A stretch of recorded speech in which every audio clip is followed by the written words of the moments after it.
thing, that UT is nothing but an extension of union. It may have various shades. Some UT may have legislature, some UT may not have legislature, but ultimately the supremacy and control of the state is not only the need of the hour, had always been thought to be so. Now kindly come to Delhi. Justice Fazal Ali Committee, what it feels about Delhi, page 10, para 27. With regard to Delhi and its status as the national capital, it had been specifically observed by the Commission as under. It is hardly necessary to discuss in any detail the reasons why Delhi, if it is to continue as the union capital, cannot be made part of a full-fledged constituent unit of the Indian Union.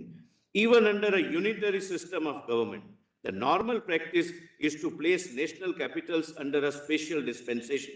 In France, for example, there is a greater degree of central control over Paris than over other municipalities. In England, I'll come to that if need be, Mr. my learned colleague, Mr. Faras's submission. In England, the police administration of the metropolitan area is directly under the control of the Home Secretary, who does not exercise similar powers in respect of other municipal areas. Apart from reasons which are peculiar to each country or city, there are some general considerations necessitating special arrangements in respect of national capitals. Capital cities possess or come to possess some degree of political and social predominance. They are seats of national governments with considerable property belonging to these governments. Foreign diplomatic missions and international agencies are located in these capitals. They also become centers of national culture and art. So far as federal capitals are concerned, there is also an additional consideration. Any constitutional division of powers, if it is applicable to units functioning in the seats of national government, is bound to give rise to embarrassing situations. Practice in other countries, administrative necessity and desirability of avoiding conflicting jurisdictions all point to the need for effective control of national governments over federal capitals. It may be recalled that the desirability of excluding the seat of central government from the jurisdiction of a provincial government was one of the main considerations which led to the transfer of imperial capital from Calcutta in 1912. Lordship may skip the rest, 589. It is conceded that the national capital has to be under the effective control of national government, and both New Delhi and Old Delhi have to be treated as a single unit for administrative purposes. There will be a little scope for difference of opinion on its future administrative pattern. Lord, kindly turn the page and come to page 591. In devising a system of government for Delhi, therefore, we must take into account primarily the requirements and aspirations of cosmopolitan urban population. Urban problems such as slum clearance, reconstruction, city planning, recreation, transportation, and primary and secondary education all fall within the domain of municipal finance and enterprise. If we were to guide, we are to be guided by these clear considerations as well as by the experience of other advanced countries. Municipal autonomy for Delhi in the form of a corporation would appear to be the most appropriate method of meeting and reconciling the broader requirements of the national government as well as the local needs and wishes of the people. We have given careful consideration to the argument that a denial to the people of Delhi of the benefits of popular government at state level would be a retrograde step. It has to be realized that if Delhi is to continue to be the seat of central government, it must adopt a model which is sound in principle and administratively workable in practice. People residing in national capitals enjoy an advantageous position and they must be prepared to pay some price for it. It may be pointed out that the legal residents of the District of Columbia in USA are at present totally disfranchised. Then they say that that should not happen. Last 3 lines. We are definitely of the view that municipal autonomy in the form of corporation, which will provide greater local autonomy than is the important federal capital, is the right and in fact the only solution to the problem of Delhi. Thereafter, final recommendations are given. in the similar terms.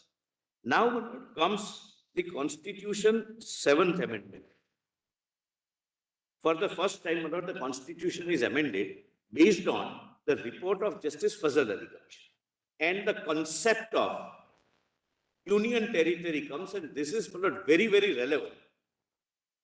But for this reason, when your lordships would examine the constitutional provisions, particularly with respect to services, your lordships would find that there are several amendments made through Constitution's 7th Amendment Act.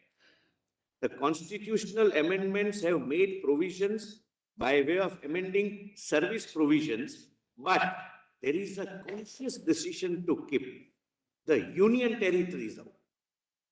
To put it differently, for the first time, the concept of union territory constitutionally comes under the 7th Amendment, with other amendments under the 7th Amendment. But union territory is given a separate treatment and not the treatment which is given to other federating states. Lord, kindly see. Article 1, Lord, this is now post-amendment. India, that is Bharat, shall be a union of states. 1 minute. Which page? I'm sorry, my lord, page 12, para 30. This is reproducing, my lord, the Article 1 post 7th Amendment, which was based on the report of Justice Fazal Ali Commission. Yes. India, that is Bharat, shall be a union of states. The states and the territories thereof shall be as specified in the first schedule. In the first schedule, there was an amendment where Delhi and others were shown as union territories, rest federating states.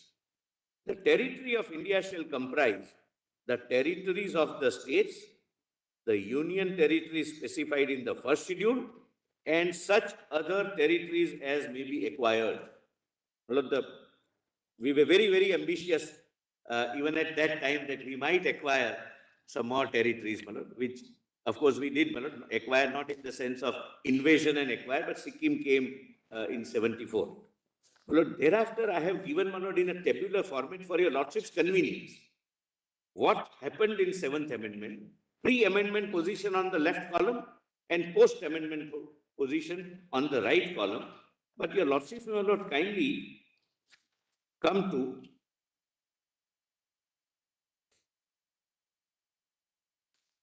page 21 direct.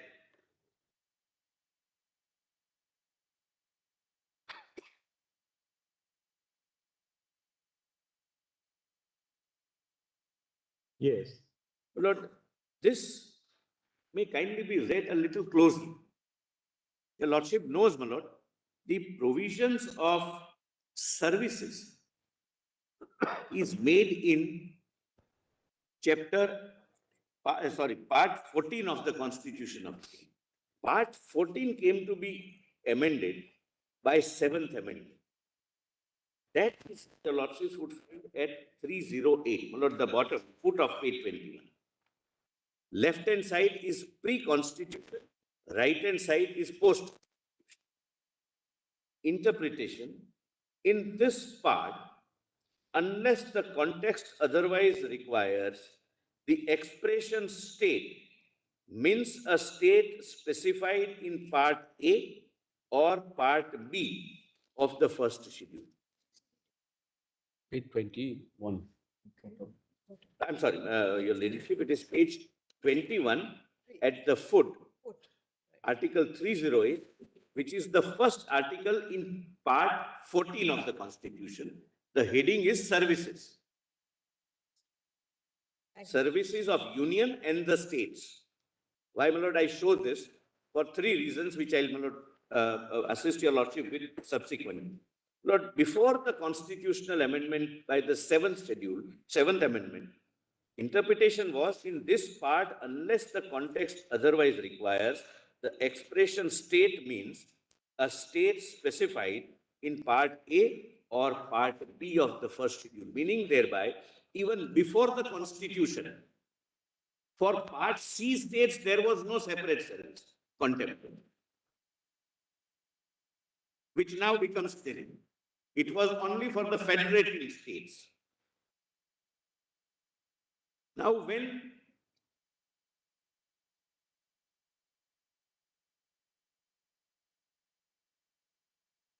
the constitution was being amended under 7th Amendment, and the concept of union territory was being introduced, if the framers of the constitution by the parliament wanted to have a separate union territory service, it would have done so, because this is amended simultaneously. 7th Amendment introduces union territory and also amends 308. Now see what is the amended provision of 308.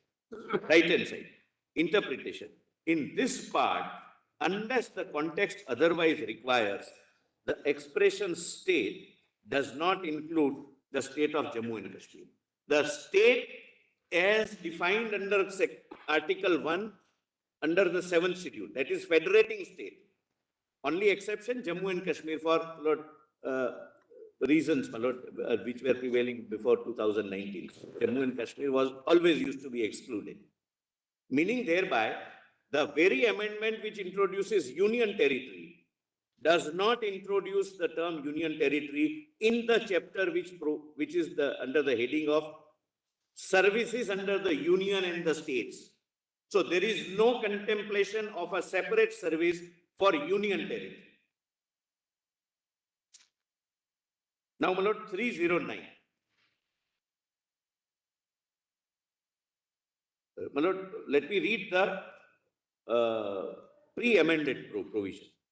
Recruitment and conditions of service of persons serving the union or a state, subject to the provisions of this constitution, act of the appropriate legislature may regulate the recruitment and conditions of service of persons appointed to public services and posts in connection with the affairs of the union or any state.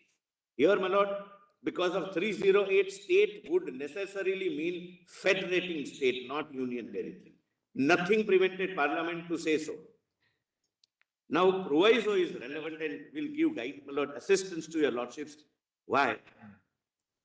Provided that it shall be competent for the president or such person as he may direct in the case of services and post in connection with the affairs of the union. Lord, UT is affairs of the union, first of all. It's an extension of the union, but leave it at that. Next. And for governor or Raj Pramukh of a state or such person as he may direct in case of services and post in connection with affairs of the state to make rules, etc. Why not I am highlighting? Raj Pramukh was only for Part A and Part B states.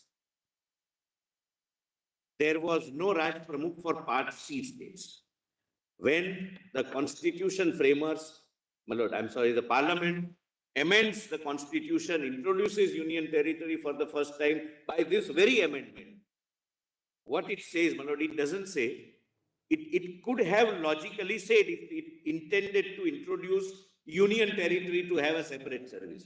That president for services for the officers under the service of the union, governor for services under the state, and administrator for the purpose of services under the UT.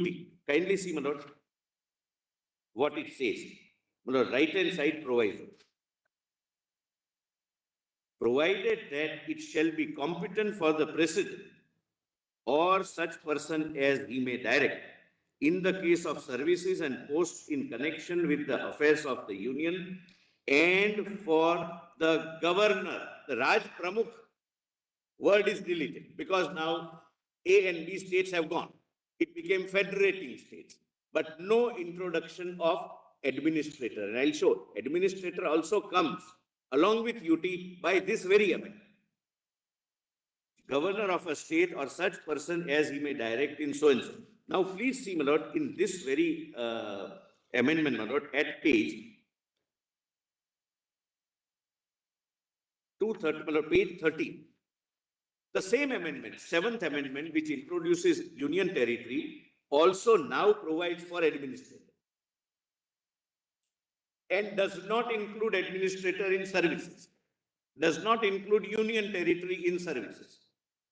Therefore, my lord, my lord Justice Chandrachud, my lord the Chief Justice of India, then my lord said that you will have to read the entry contextually, whether it was ever intended to be given to union territory. And therefore, the word used in 239 AA is insofar as the matter is applicable to union territories.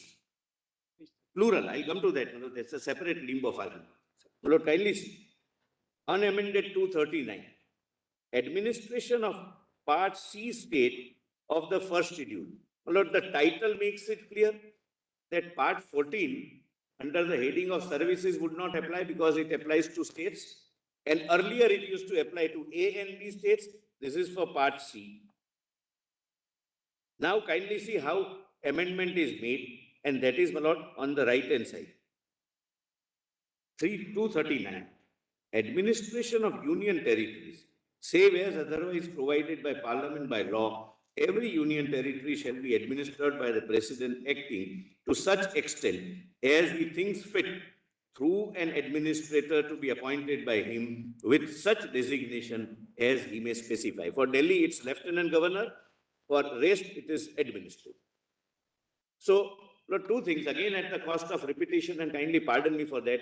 Union territory comes for the first time by this amendment. Administrator comes for the first time for this amendment. But the same amendment, while amending the services chapter, neither includes union territories nor includes the administrator. A conscious omission, a conscious legislative call that there would be union services and services of the state, not services for union territories. Now, your lordship, my lord, kindly now come to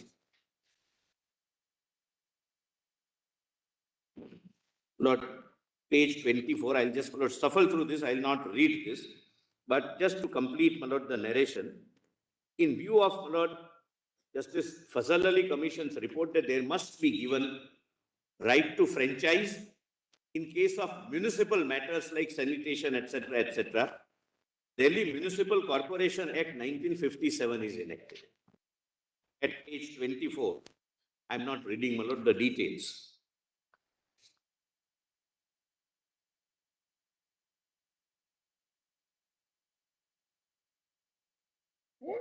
Then, my lord, page 25, Constitution 14th Amendment Act.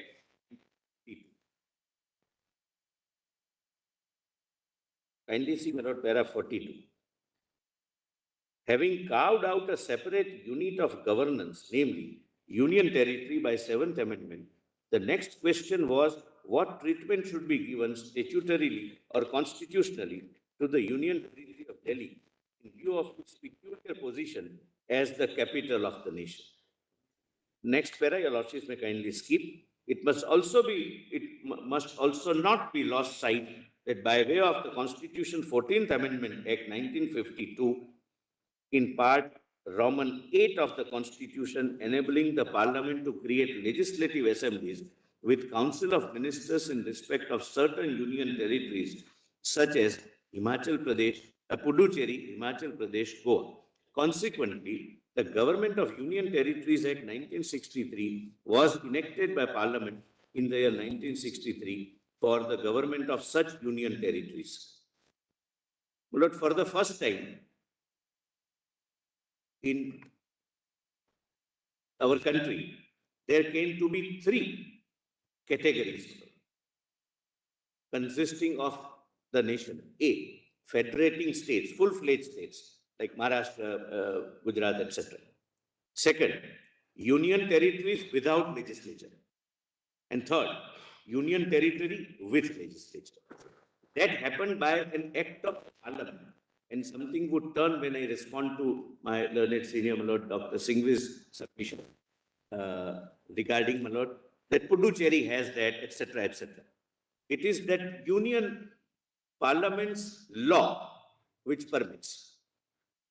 My lord, then your lordships may, there are salient features, my lord, of Government of Union Territories Act which I may not trouble your lordships with.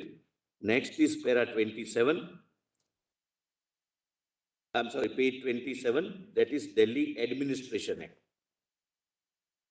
But kindly see that only first para 48. In 1966, Delhi Administration Act had been passed to provide for an elected body of Delhi Metropolitan Council, which may propose, recommend legislations to be passed for Delhi.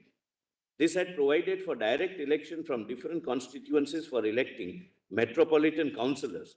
This elected body, to be known as Delhi Metropolitan Council, was in addition to the provisions for direct elections of councillors to the MCD under the 1957 Act. So for the first time, Lord, Delhi Metropolitan Council comes into existence, not the Legislative Assembly. That's all. That's as a part of the narration. Now comes the most important part. Look, there was a wish, desire, and hope of the people that we must have an assembly.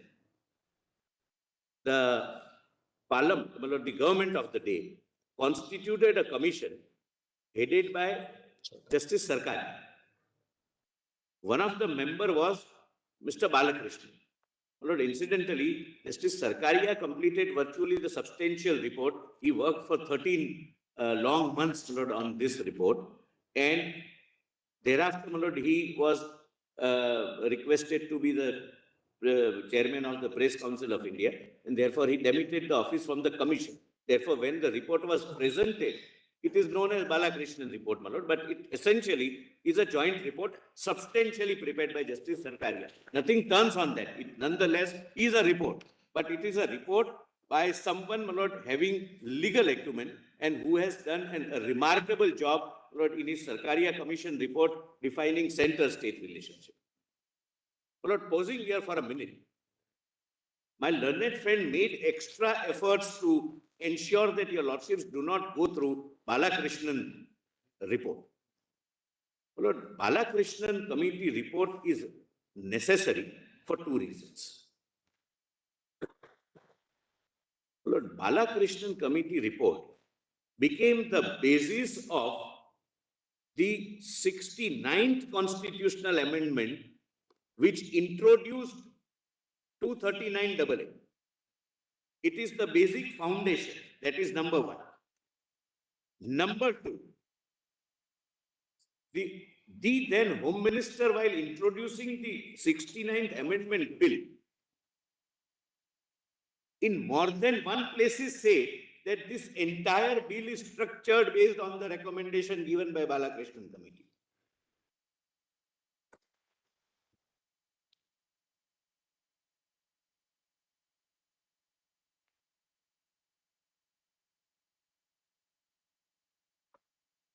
And third and most important, Lord, my learned friend read only one paragraph from the majority judgment of Honorable the then Chief Justice Mishra, that we need not rely upon Balakrishnan Committee report. But I will show para after para. I'm not saying that I'll read. I'll show para after para that Justice Deepak Mishra relies upon it. My Lord Justice, my Lord the Chief Justice of India, in a separate concurring judgment, in detail relies upon it. And entire reading of the judgment, my Lord, in right perspective, would leave no room for doubt that your lordships have relied upon Balakrishnan Committee report to arrive at the conclusion. This is like, Lord, Parliament, Lord, Constituent Assembly debates as to what was in the mind of the framers. Because the Home Minister says we are basing this entire amendment based on this report. Now, please see, my Lord, the speech of the Honorable Home Minister. While introducing this 69th Amendment, which brought Article 239AA, which we are assisting your lordships with right now. Lord, your lordships may kindly come to page 28, para 54. Does your lordships have that? Yes. The debates in Parliament while introducing the Constitution 69th Amendment Act leave no room for doubt. My Lord, I'll just reading. The speech of the Honorable the then Home Minister conveyed the following to the House. As the House is aware, Delhi is a union territory administered under Article 239 of the Constitution. 239 was there since 7th Amendment with administrator. Under the existing law, namely the Delhi Administration Act, there is a Metropolitan Council with elected members and an Executive Council to assist and advise the administrator in the exercise of his functions, other than those in which he is to exercise his discretion. The Metropolitan Council is only an advisory body with no legislative powers. There has been persistent demand for a representative form of government in Delhi and also for removing problems faced by the common man, such as multiplicity of authorities with overlapping functions. With a view to finding a permanent solution to the problems, the government appointed a committee on 24th December 87 under the chairmanship of initially Sri Justice R.S. Sarkar, it should be Sarkarian, and subsequently Sri Balakrishnan with wide terms. Lord, I have given the constitution or composition of the committee at page 28. From the beginning, it is Justice Sarkaria as chairman, Ramesh Chandra, former secretary, urban affairs as member, and Balakrishnan, advisor to the Home Ministry as the member. So he was there, my lord, from the beginning. Thereafter, my lord, the Honorable, the then Honorable Home Minister discusses, my lord, what is the... Lord, kindly see page 29, unnumbered para 3. It also examined, Lord, it means Balakrishnan Committee.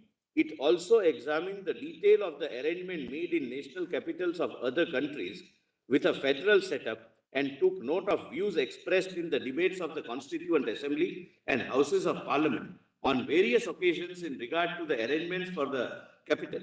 It also studied the recommendations made by the earlier committees and the commissions. The committee was aware of the complexities involved in designing a proper structure of government for a national capital, particularly for a country with a federal setup. Two conflicting requirements have to be reconciled. First, the requirement of satisfying the democratic aspirations of the citizens of capital to govern themselves in consonance with the spirit of the Constitution is very important. Secondly, as has been recognized the world over as well as in our country all along, the national government should have sufficient control of the capital city and its administration for discharging its national and international responsibilities and commitments. Further, the effective administration of the national capital is of vital importance to the national government for ensuring the requisite degree of security and administrative efficiency. In addition, there is the need to preserve the cosmopolitan character of the capital. The report of Balakrishnan Committee has attempted to design a government structure for Delhi, which would secure a reasonable balance between these requirements. The committee has come to the conclusion that on an objective appraisal of the aspects, any arrangement that involves the constitutional division of functions and responsibilities between Union and Delhi administration will be against the national interest and should be ruled out, and that, therefore, Delhi should continue to be a union territory with a legislative assembly with appropriate powers. It has also recommended that subjects of public order, police and land should be retained with the centre as they are matters of vital importance for which the responsibility cannot be divided. This is also broadly in line with the provisions made in Government of Part C States Act 1951, enacted by the Constituent Assembly, sitting as Parliament.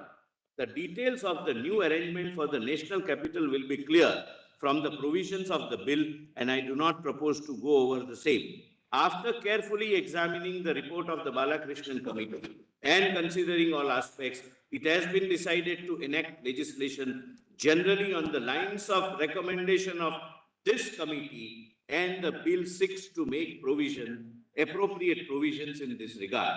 As the House may be aware, on earlier occasions, whenever a democratic setup was considered for Delhi, such as Government of Part C States Act, and also under the bill introduced in 1978, necessary provisions for a democratic setup were made under a parliamentary law enacted in performance of Article 239A. However, in case of Delhi, which is a national capital, the committee has recommended that provisions of the democratic setup should be incorporated in the Constitution itself with a view to securing a measure of stability and permanence and also giving a special status to the national capital. Delhi as the national capital has a unique status and certain distinguishing features. In view of the importance for the country as a whole, it should inspire a sense of belonging to all the states, which cannot happen if it is located in the territory of or be controlled primarily by a single state.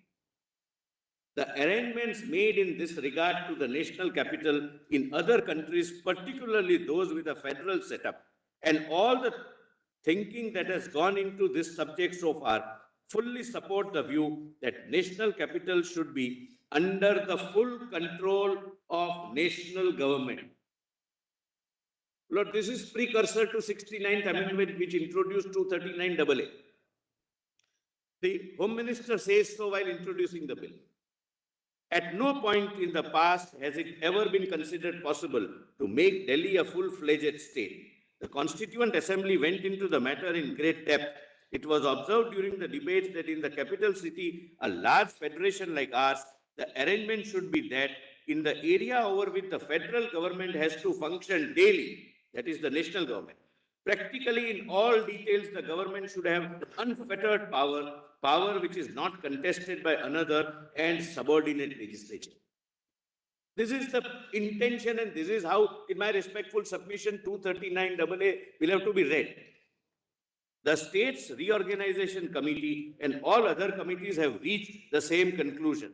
Several important national and international institutions like the President, Parliament, the Supreme Court, etc., as well as all foreign diplomatic missions, international agencies, etc., are located in Delhi. It is also a place to which high dignitaries from other nations pay official visits frequently, and it is in the national interest that highest possible standards should be maintained in the administration of the national capital. It is also in national interest that the centre should have control over the national capital in all matters, irrespective of whether they are in the state field or union field. Lord, I am not re-arguing the Constitution bench judgment.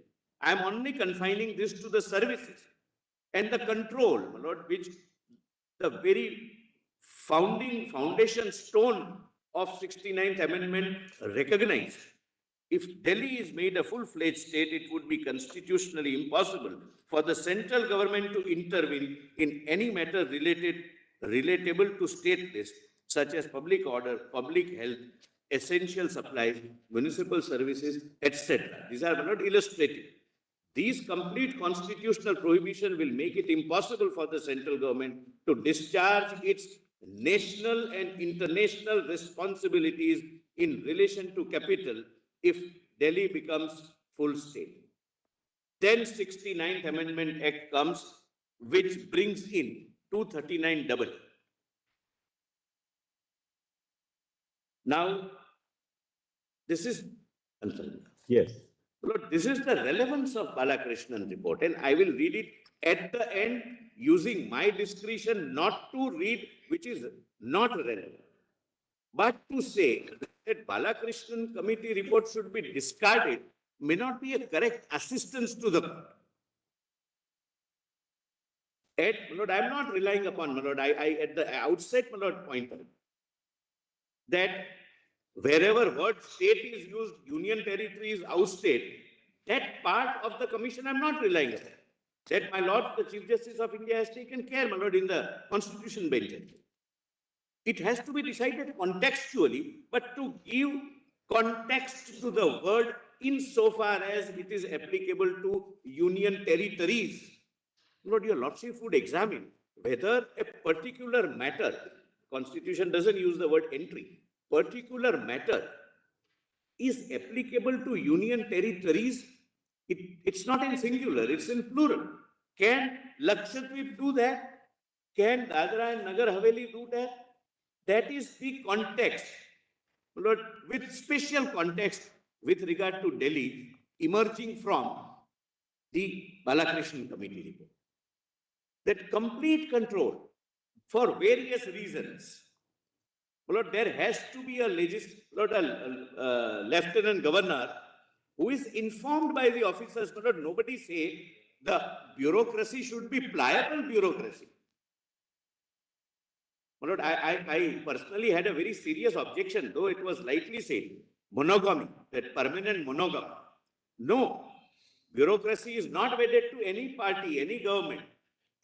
Bureaucracy is wedded to the Constitution of India.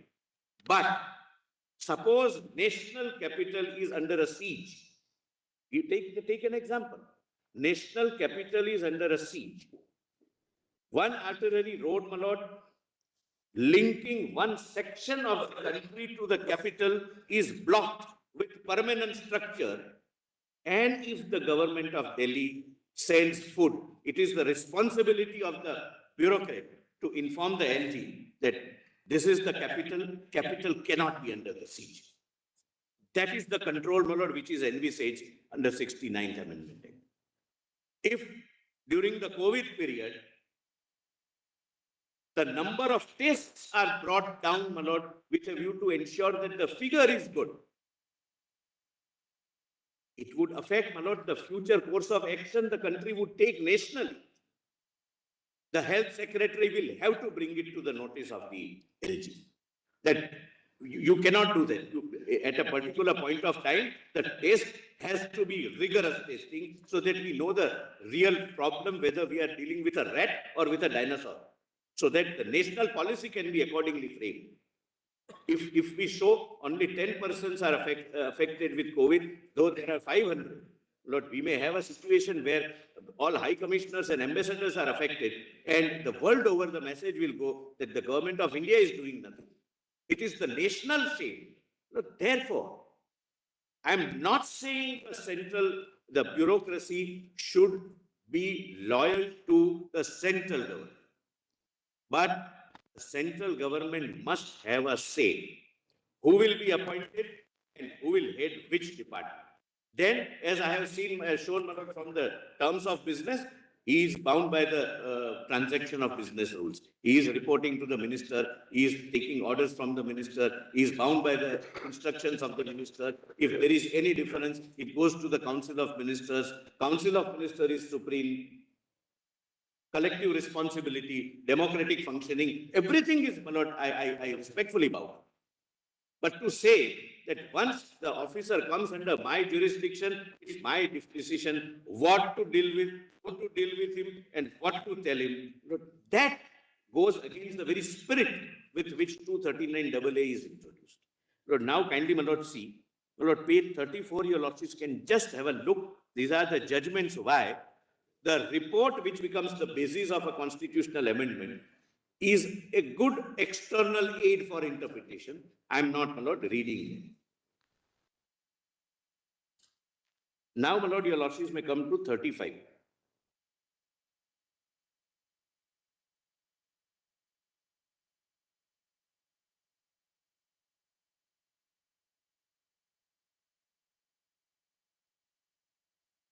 Your lordships have read and reread Article 239AA, but it would take 5 to 10 minutes, my lord, if your lordships allows me to read it, and your lordship reads it with me, the way, my lord, I perceive 239AA to be, which, my lord, gives the supremacy, not only to the parliament, but to the executive as well, because the executive function is always coterminous with the legislative function of the executive, my lord. Lord, where 35. Mr. Solicitor, instead of reading that, if you can just look at your para 67. Yes. You have highlighted some very important aspects of 239A. So Yes. we can read para 67 actually. Because you have paraphrased which are those parts of 239A which are crucial according to your submission. Yes, but only one thing before that, with my Lord's permission. May I read 3A only first and then come to 67? All right. Yes, all right. We can read 3A at 35. Yes. Subject to the provisions of this constitution. Kindly pause here for a minute. Lord, this includes sub-article 1 also, which reads, as from the date of commencement of the Constitution 69th Amendment Act, the Union Territory of Delhi shall be called National Capital Territory of Delhi, and the administrator thereof appointed under Article 239 shall be designated as the Lieutenant Governor. So, my lord, 239, original 239, which was brought in under the 7th Amendment, is applicable. Administrator does govern the Union Territory. And your lordships have accepted in the constitution by judgment. Lord, 239 existed much prior to 239 AA, which empowered administrator to control or to administer the national all union territories. So that continues because it is subject to the constitution and which includes 239 and includes 239 AA sub-article 1. Then, my lord, further, 3A. I'm sorry. Yes. No, my lords are jotting. The Legislative Assembly shall have power to make laws for the whole or any part of the national capital territory with respect to any of the matters enumerated in the state list or in the concurrent list. Please mark, insofar as any such matter, not entry, any such matter is applicable to union territories. Lord, plural. So the test in my respectful submission for your lordships would be a subject matter wise selection of implied exclusion. Lord, there are two exclusions under this. First is, my lord, insofar as any such matter is applicable to union territories. That is implied exclusion contextually, as my lord, the Chief Justice of India has read, and I'll show my lord, those paragraphs from the judgment. That is implied exclusion from the subject matter. That this subject matter can't be in union territories. And when you lordships test, it has to be whether Lakshadweep can do it, whether Goa, whether Div and Daman can do it, whether Andaman and Nicobar can do it. That would be the test. And second, except matters with respect to entry 1, 2, and 18, and so and so. Now B.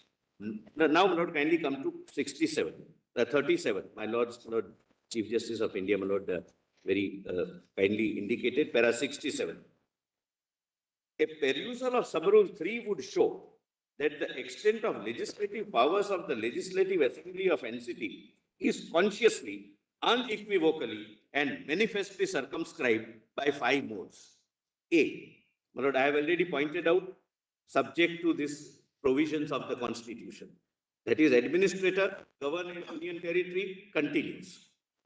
And 2, the legislative power of Delhi Government Legislative Assembly to be be it under state list or in concurrent list is circumscribed to the extent insofar as any such matter is applicable to union territories. So, my lord, in other words, the legislative power of Assembly cannot extend to any of the entries in the state list or concurrent list if the state entries are not applicable to union territories. It does not use the expression in relation to union territories. It says applicable. Lord, applicability test is a rigorous test. It should be applicable. Relating to is a lesser. Then third is, my lord, specific exclusions. My lord, those 3 entries and entries relating to them. Lord, again, my lord, the very same article first uses the word applicable. Insofar as they are applicable to union territories, and then say entry 1, 2, and 18 of the state list and entry 64, 65, and 66 of that list, insofar as they relate to state entries. Lesser of the rigors, lesser of the test to be applied, and lesser of the threshold to be crossed while examining. Then 4. The legislative power of Delhi Assembly is further circumscribed by sub-article 3B and sub-article C of the Constitution. The parliamentary legislation can supersede the Legislative Assembly's Act in place.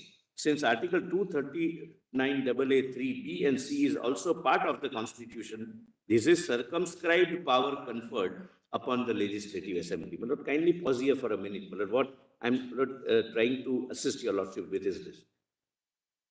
Lord, as my Lord the Chief Justice rightly remarked that for the purpose of Delhi, state list and union list, both state list and concurrent list, both are concurrent lists.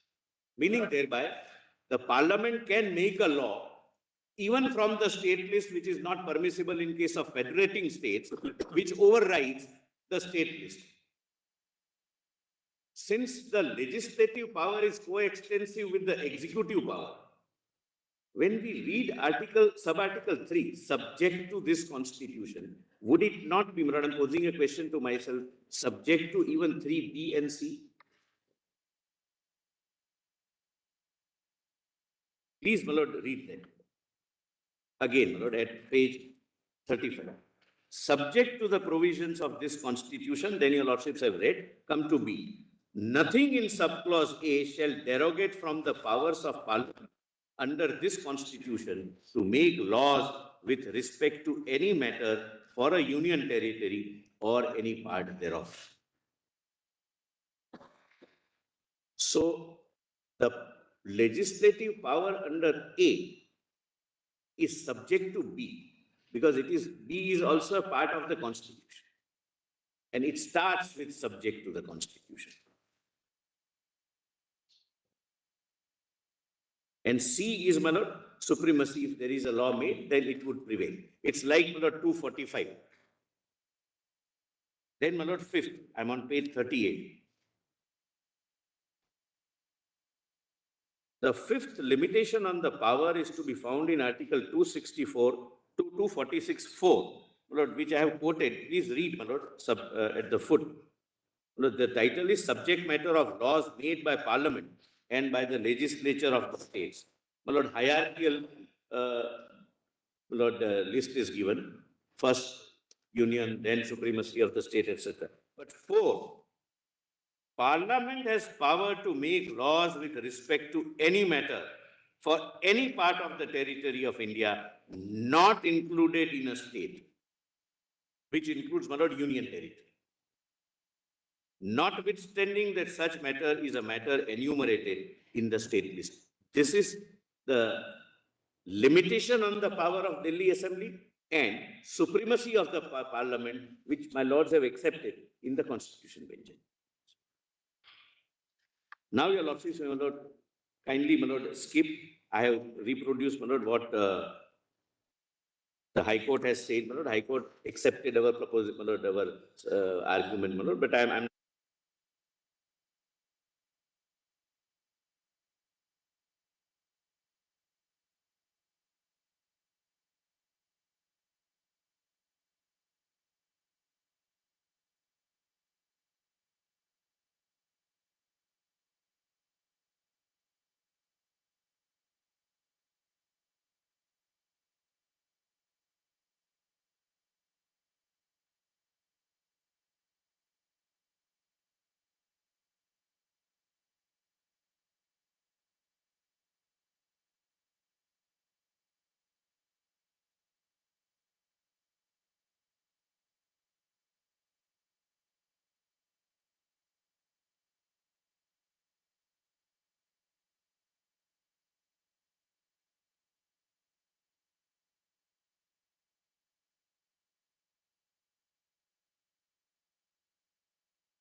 Yes.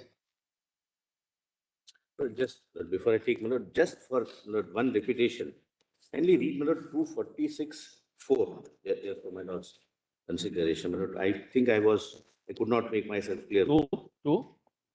Page 38, 246, Article 246. Parliament can legislate with respect to any territory which is not included in a state. Included in this. I think you read it. You read it, yes. Yes. So now coming to page 41, the heart of the matter. The scope of the expression insofar as any such matter is applicable to union territories. Page 42. Lord, before I read this, Lord, let me make one statement after reading Constitution Benjamin. The majority view, not majority, it's a concurring view, my lord, but judgment of my Lord Justice Deepak Mishra, as my Lord swear, does not deal with this interpretation at all, and I'll make that good. Well, the submissions were that even majority has accepted insofar as doesn't mean anything. They have not touched upon this. My Lord, the Chief Justice of India has touched upon it. Kindly, my Lord, come to page 42, page 42. I have quoted para 316 of my Lord, the Chief Justice of India's view on insofar as. Otherwise, the majority doesn't say a word about it. And I have noted the paragraph in which para what is saying. This is not touched upon. Where are you reading now? Lord, page 42. Yes, I got it. Para 316. Lord, this is quotation from my Lord, the Chief Justice of India's view in Constitution. Part of 71. Part of your para 70. Para 70. But yes, part of my para 71. But the paragraph of the judgment of CB is 316. Clause 3 of Article 239 AA defines the legislative powers of the Legislative Assembly for the NCT. Subclause A empowers Legislative Assembly for the NCT to enact law with respect to any of the matters contained in the state concurrent list of the 7th schedule of the Constitution. Now, please note, this is your Lordship's finding. The ability of the Legislative Assembly is circumscribed insofar as any such matter is applicable to union territories. Learned friend may not read 3 other paragraphs without giving a context of 316. The Legislative Assembly can hence enact legislation in regard to the entries in the state and concurrent list to the extent to which they apply to a union territory. So this argument was not advanced union territories versus union territory, but your Lordships were not dealing with individual matters. No, but there again, I've used the word a union territory. I've not said the union territory. Yes, the union territory would mean that. Mean all also. No. The union territory would mean the union territory which is enacting the law. A union territory means all union territories. Lordships are right. I'm grateful, Lord. I missed that. I missed that. Your Lordships are right. Then your Lordships were very careful. But your Lordships, Lord, it never fell for your Lordship's consideration subject-wise. Your Lordships have made it very clear. All, Lord, the 3 views. Small thing is, it might be better to read 316 from the judgment because he's only quoted part of it. But I'll read, Lord, from the 316. Yes. Lord, it is page 4. You are right. Page 4647. Why don't we do this? Since we are all on soft copies, can we just look at the hard copy of the judgment for a moment? Others, or we have the judgment. We can go back and come back to this. We are on page 45 of your submissions. That's okay. Yeah, no problem. It's 316. I'll just save our marking. Where is the judgment? Just for Lord, it is Volume 2. volume 2. Just give us a key. 812. Sorry, volume 1, bookmark 59. First one. 4879. Convenience, volume 1. Page? 4812, is it? Correct. Plus, maybe 4 pages. Yes, you got it. मिला आपको? मुरारी भाई मिला आपको? Page. It's a ये half है paragraph. 4816 देख लीजिए. It is over 3 pages. 4816. Tiger Mila. Wait number. 4816. So, what? There are three ones. 3 1. Hima, you got it? It's 4816. Narasimha Mila, आपको बताइए कितना लाना है? My Lord, the Chief Justice of India has converted all of us into this. Actually, COVID converted all of us to. Yes, yes. That's really what gave us the opportunity. I am, Lord, my learned friend also, my Lord, admitted. No, but I'm very happy. I was noticing even Dr. Singhvi was, reading using his. We were, both of us were in fact struggling with thing, my Lord, not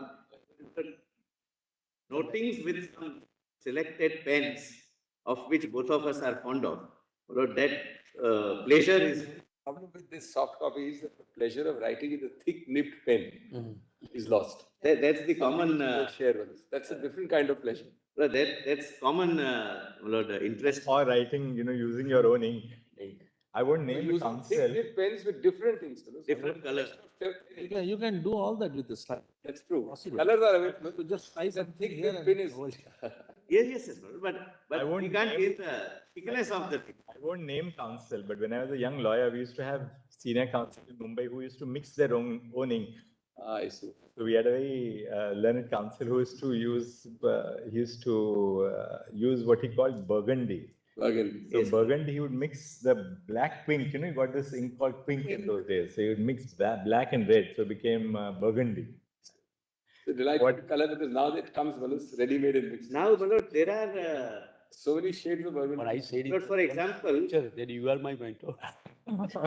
for example, Mr. Mehta, I said in the lecture in the some university convocation that so far as this use of this technology is concerned, he is my mentor. I No, was. but my Lord, He equally, taught I me must and say, he I forced can me. also, First of all, he forced me, then he taught me.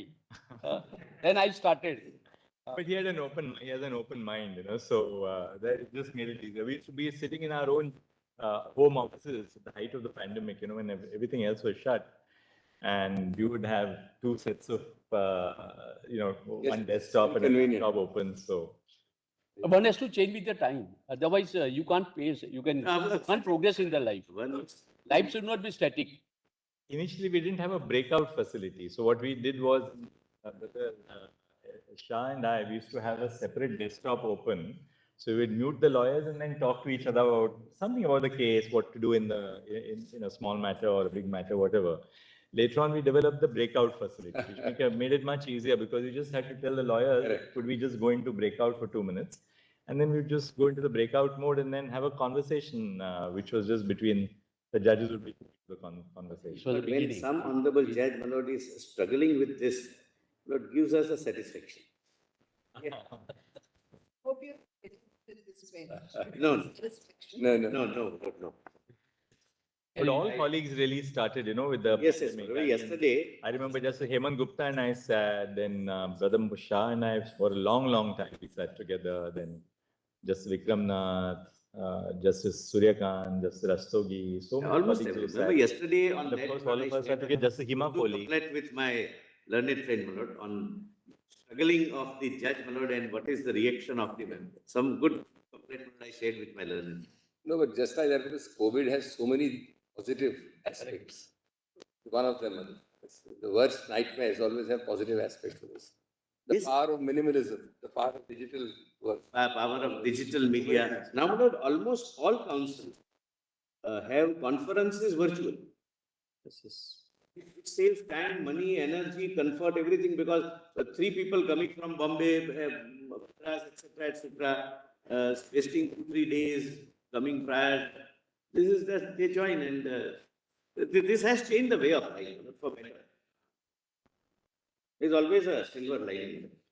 Lord, No, sir, that is the life.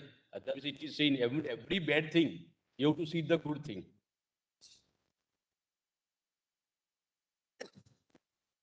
Yes, you are on 3116. 316. Clause 3 of Article 230AA defines the legislative power of the Legislative Assembly for the NCT. Subclause B empowers the Legislative Assembly for the NCT to enact law with respect to any of the matters contained in the split or concurrent list of the 7th schedule to the Constitution. The ability of the Legislative Assembly is circumscribed insofar as any such matter is applicable to union territories.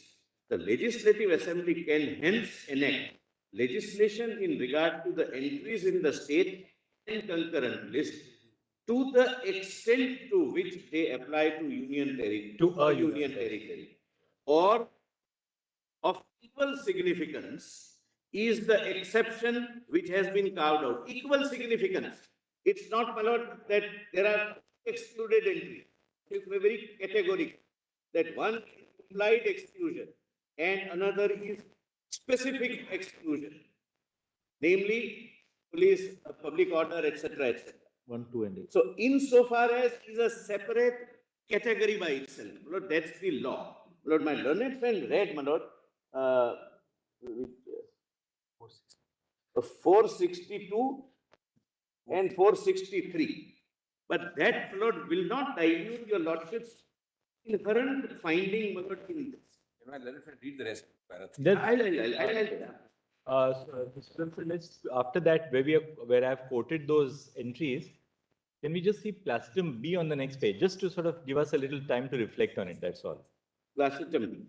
The legislative. Yes, my lords have quoted, I skipped the quoted part. Yes. The Legislative Assembly is disabled from enacting laws governing the above entries, which deal with offences against the laws referable to the state list, jurisdiction of courts and fees. Insofar as they relate to public order, the police and land, this is a constitutional indication of the fact that NCT has been considered to be of specific importance from the perspective of the nation, to exclude three important areas which have a vital bearing on its status as a national capital. Apart from the exclusions, the overarching importance of a regulatory power of parliament is underlined by the conferment upon the parliament of legislative power over states, as well as concurrent lists, subject in the 7th schedule.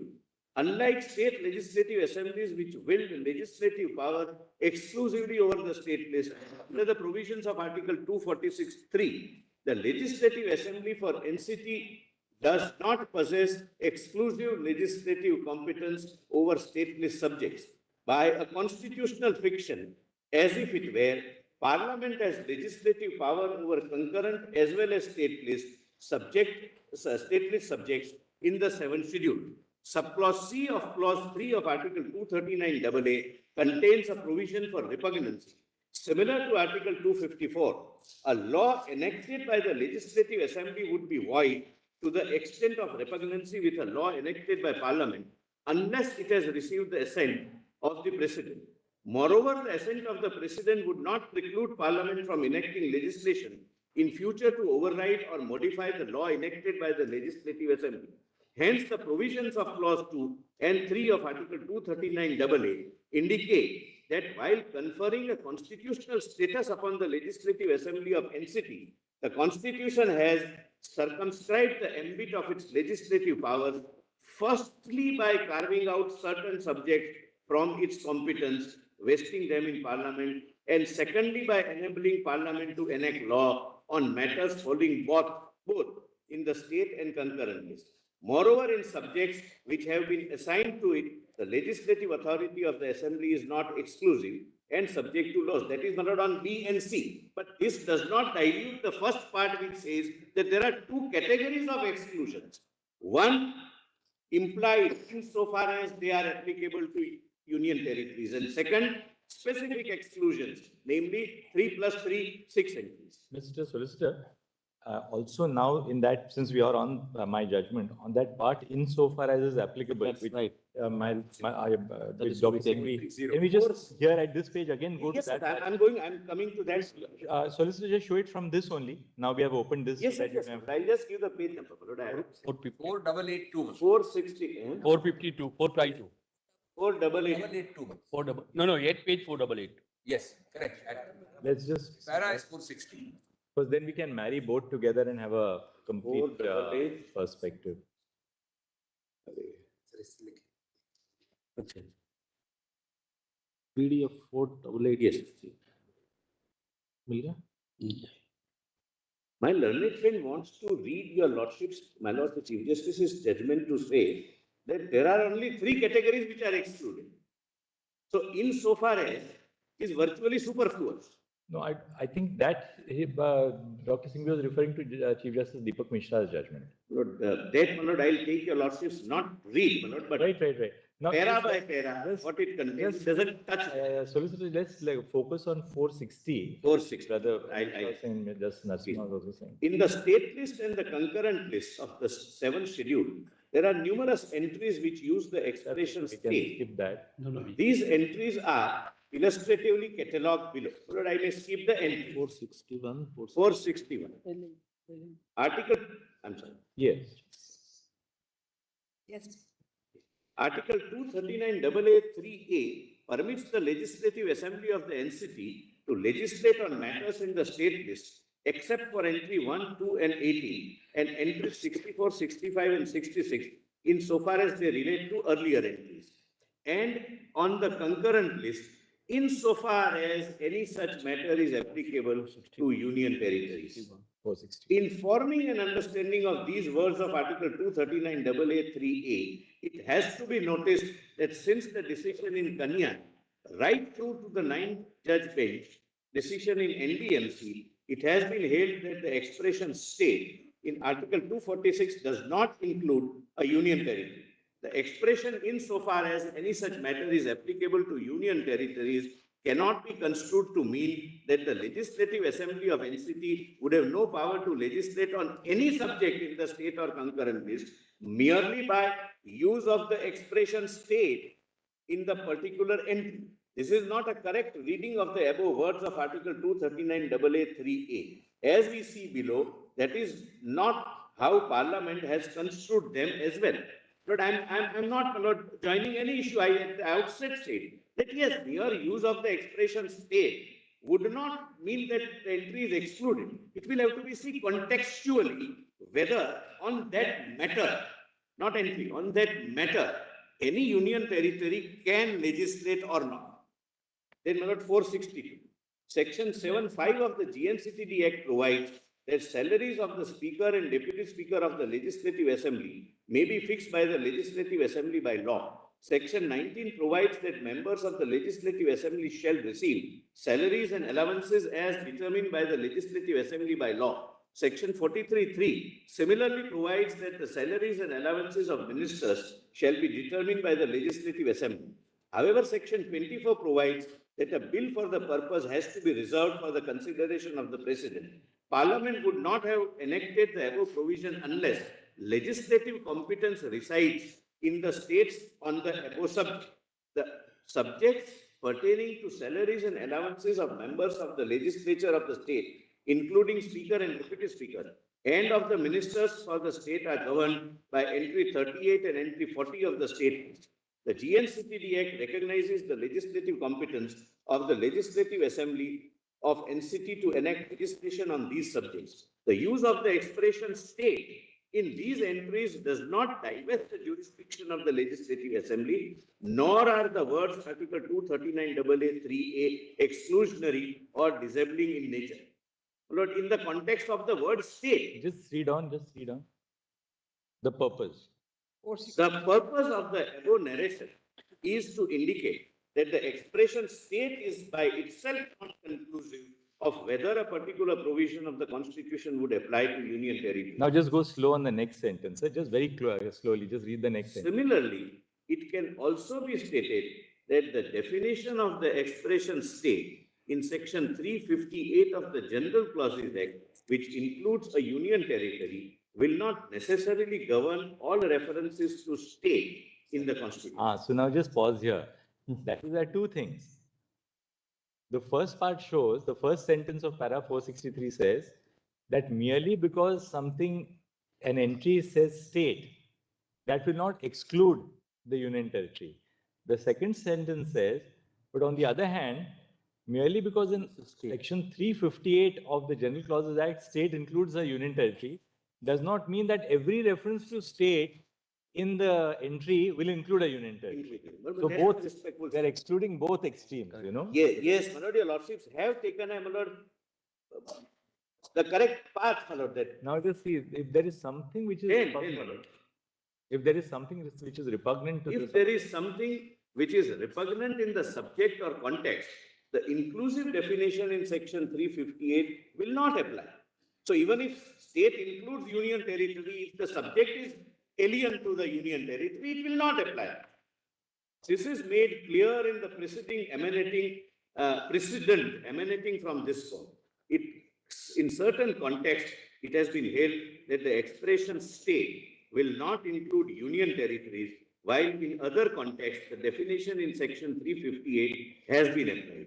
Now, this is the finding, Your Lordship's finding. Hence, the expression insofar as any such matter is applicable to union territories is not one of exclusion, nor can it be considered to be so, irrespective of the subject or context.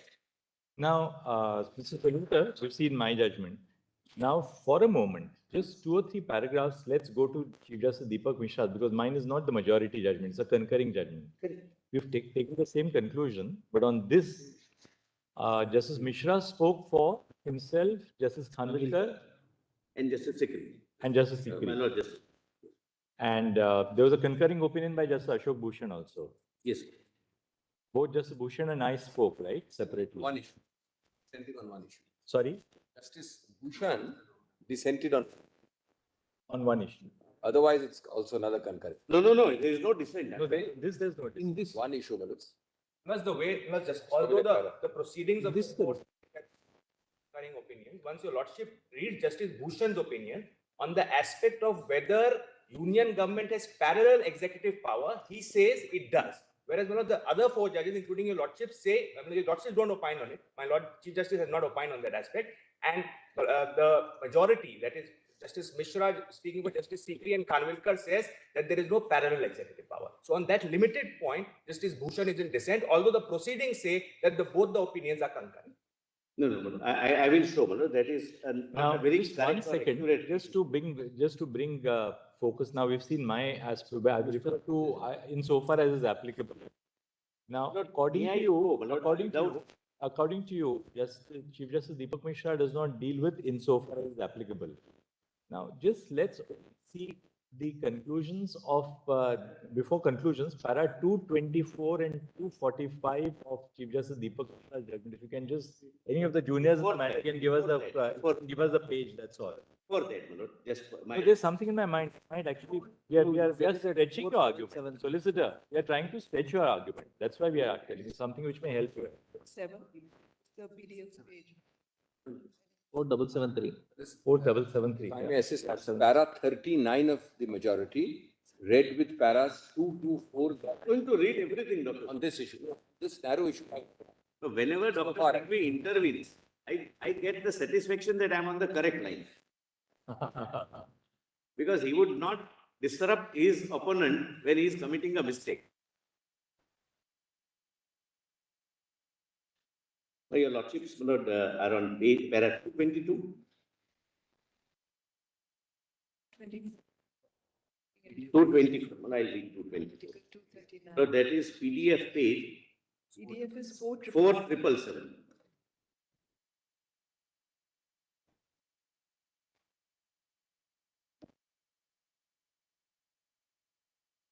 Where does Chief Justice Deepak Mishra deal with the legislative power?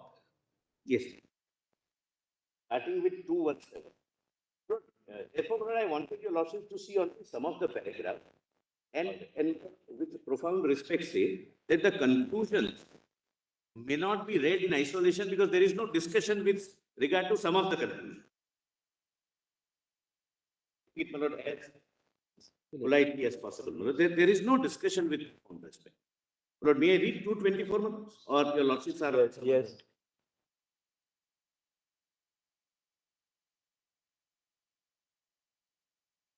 (224).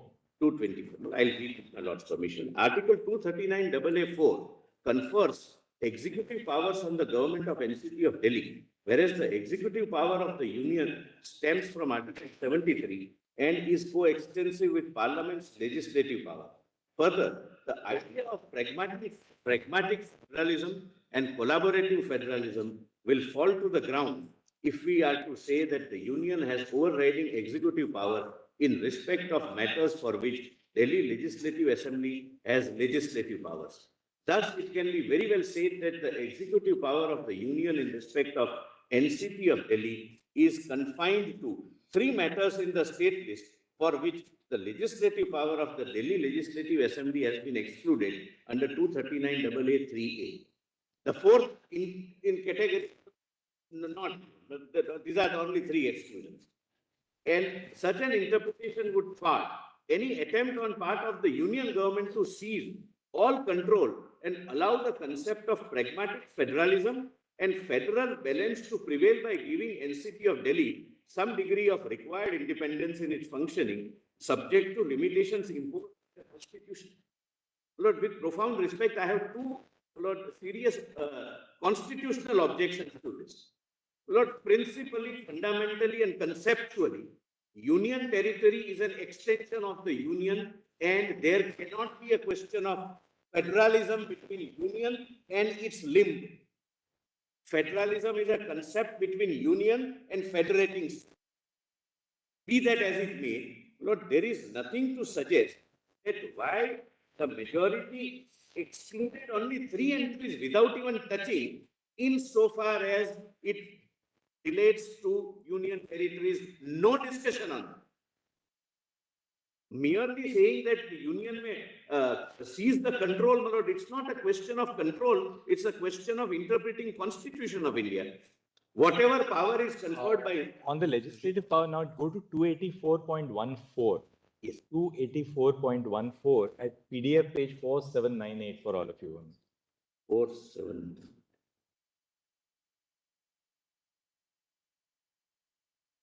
That's the conclusion. Yes, that's the conclusion without any discussion. And I'll not... I'll make that good, my lord. Kindly note that, bear that in mind. This is the conclusion, but there is no discussion why this conclusion is reached. And I will take your lordships to para by para without reading it, that what this para contains. No insofar as discussion. The interpretative process, this dissection of Article 239 AA 3A reveals that Parliament has the power to make laws of the National Capital Territory of Delhi with respect to any matters enumerated in the state list and the concurrent list. At the same time, the Legislative Assembly of Delhi also has the power to make laws over all those subjects which appear in the concurrent list and all but three excluded subjects in the state list. No discussion on insofar. This, according to, doesn't factor in insofar as is applicable at all. Is not called upon. Not called upon to decide. That's the reason. Yeah.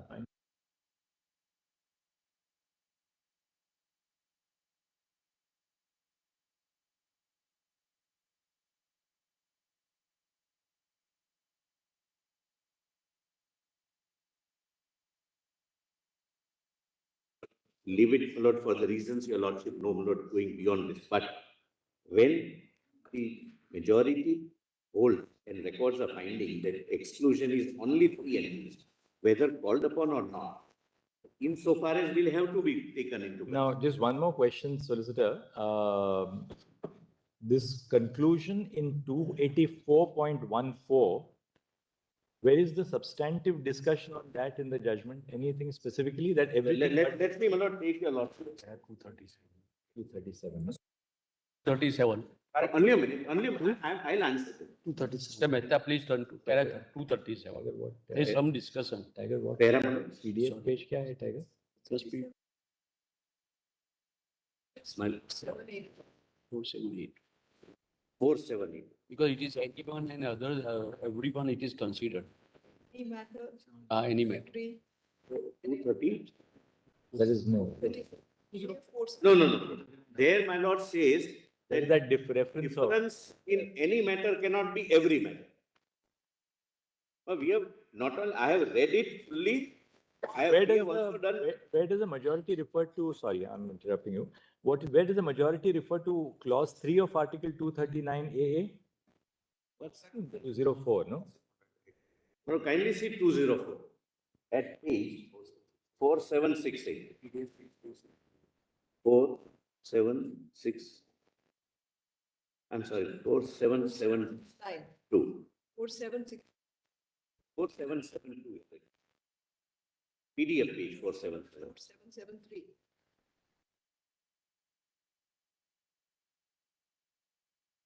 Lordship have page 4768. Yes. 768. We have Needs 473 now. 204 में 4769, problem. So, yeah. Just see 204 again, just read it. 204, my lord, I'll just. Drawing an analogy. Yes, my lord. while interpreting. Drawing an analogy while interpreting the provisions of Article 39AA3A and Article 239AA4 would reveal that executive power of the government of NCT of Delhi is coterminous with the legislative power of the Delhi Legislative Assembly, which is envisaged in Article 239AA3 and which extends. And which extends refers to the legislative power. Yes. And which extends over all but three subjects of the state list. How? There is no discussion. Why only three? What is the meaning of insofar as? Not one line, my lord, not even. My lord, we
Solicitor, we can, the constitution bench, we can also approve, this is what I'm sharing with my learned friend, I put it to you because otherwise if you're wrong, you can immediately respond to us.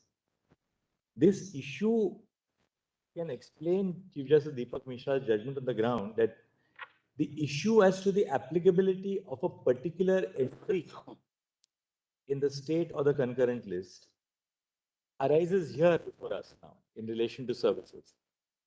That issue did not arise before them. They were not dealing with any specific entry as to whether it applies to that particular case. Because they were not dealing with the applicability of a specific entry, perhaps it did not arise, though my judgment specifically deals with it. Okay. But perhaps Chief Justice Deepak Mishra didn't deal with it because we are not dealing with whether fire services will arise or services will arise or land revenue will arise or whatever. So broadly, the learned Chief Justice said these three entries will not apply to the Delhi Legislative Assembly. You don't have power in respect of those three entries. Apart from that, you have power over everything. Yeah, there are two respectful submissions. Whatever your lordships are never wrong. No, nothing of the sort.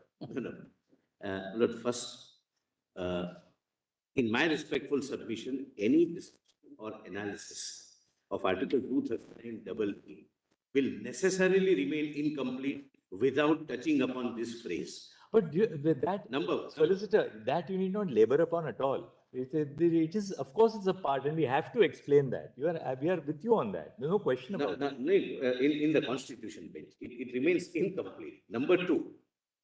Now we have to decide what That is is the why, impact of the Mr. phrase. Mehta, what we are telling is that he can, despite this, correct? And in that case, the bench had no occasion to consider. We can consider and we'll consider it. That is what, now we have to deal with it squarely. Would your lordships, for my satisfaction, come to para 217, how it is considered? There is only one para where this phrase finds. And my lord, kindly bear, I'll just read. Subclause A of clause 3 of Article 239 AA establishes the power of Delhi Legislative Assembly to enact laws for NCT of Delhi with respect to matters enumerated in the state list and or concurrent list, except insofar as matters with respect to and which relate to entry 1, 2 and 8.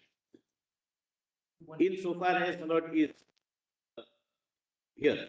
Lord, then where is insofar as? Even there it's not dealt with. Lord, 219. Lord, my donation wants me to read 21. I read 21. Now, what you saying is, See, to this extent, it is correct that with respect, what is the operation of insofar as is not the subject matter of this paragraph is what you're saying. To this extent, with respect to entries 1, 2 and 18, the statement as it stands is correct. If for specific, that aspect is not considered here. for specific exclusions, Yes. it is correct. But Lord, kindly see now 219. So everywhere we get it only in that. See now 219. That is where, my lord, the difficulty starts. Thus, it is evident from clause 3 of Article 239 AA that Parliament has the power to make laws for the NCT of Delhi on any of the matters enumerated in the state list and the concurrent list, and at the same time, the Legislative Assembly of Delhi also has the legislative power with respect to matters enumerated in the state list and concurrent list, except matters with respect to entries which have been explicitly excluded.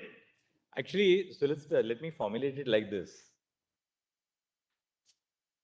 As a broad principle, the Parliament as well as as a broad principle, let me go step by step.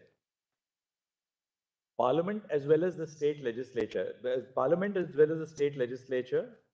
in the case of the Delhi Assembly, let me do it like this.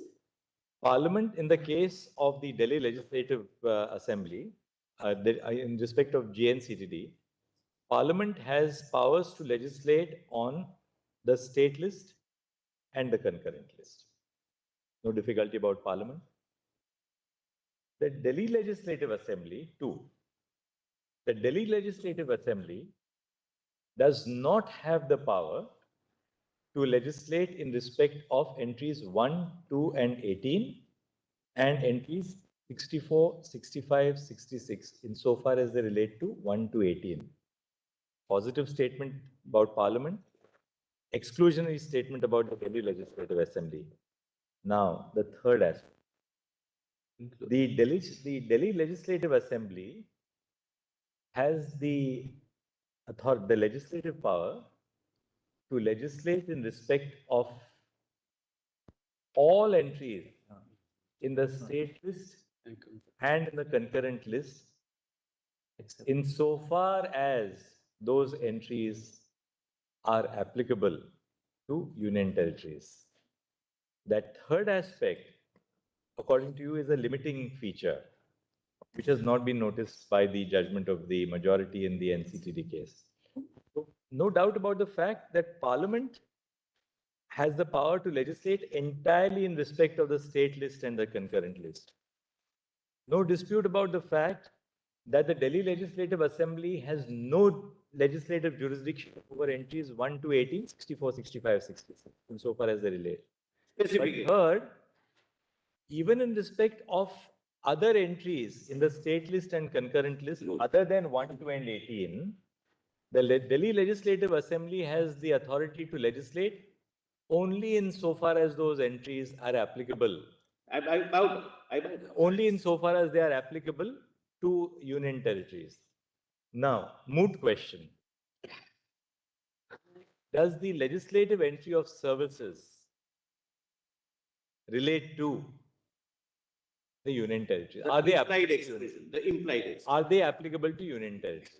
Only, I bow down. Only last. Now there, Mr. Solicitor, we'll stretch your argument. Your argument is that you're not contending that the Delhi Legislative Assembly will not have legislative jurisdiction over services merely because entry 41 uses the expression state.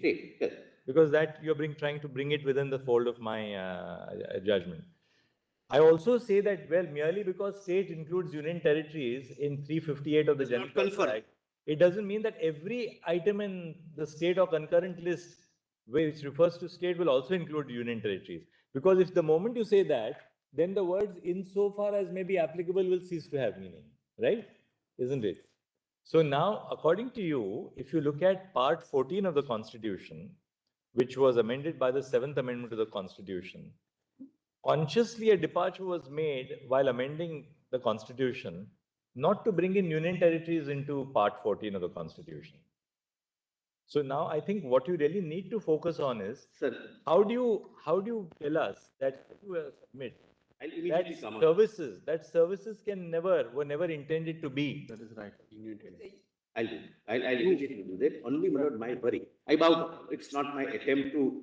Second aspect, I think two things which you may, as you're having your lunch, you may focus on these two aspects. One, how to argue that the legislative control over services were never intended to be part of the legislative powers of the Delhi Legislative Assembly.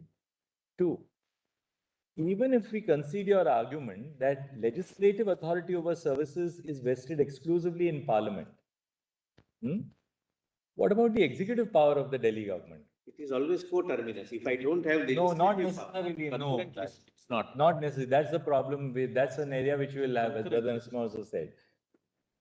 Because even if Parliament has legislative control over certain areas, the executive control over those areas is still vested with the states. Till a legislation is made by the Parliament. and the state here, union territory may vest in union territory, which in facts I'll show in law would mean LG.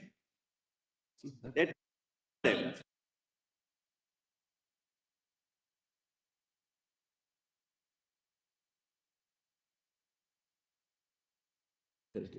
You see, I'll tell you why. 162, and then we'll rise for lunch. Just see 162 of the Constitution. Huh?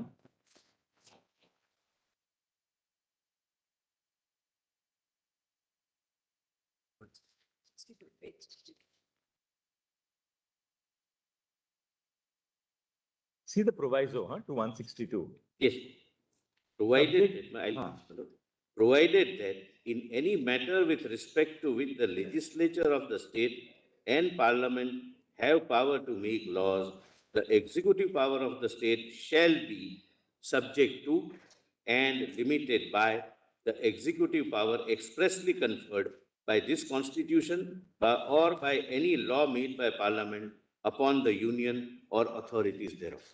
So I'll have to show this. That's my Lord Justice Narasimha. And you have to point out another thing that so far as the other union territories are concerned, correct, how the executive functions are being carried out.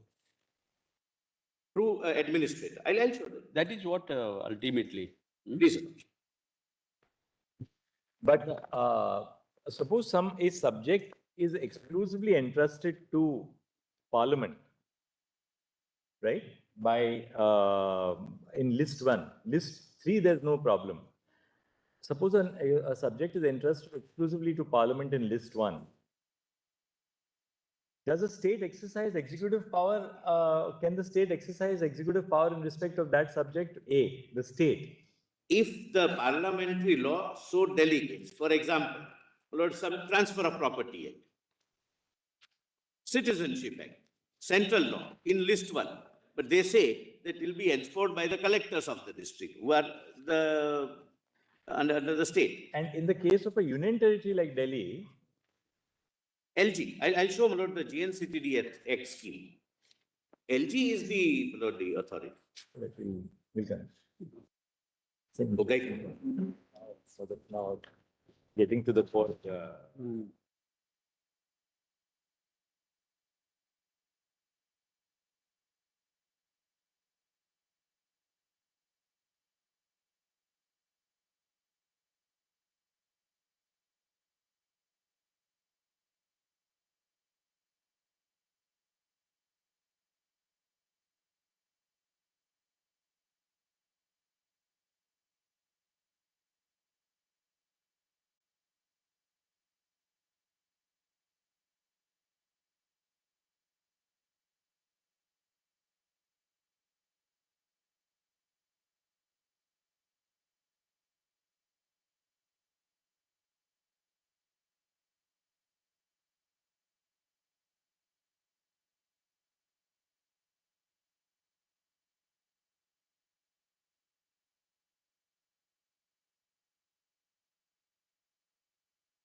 Solicitor, we'll now go back to your written submissions.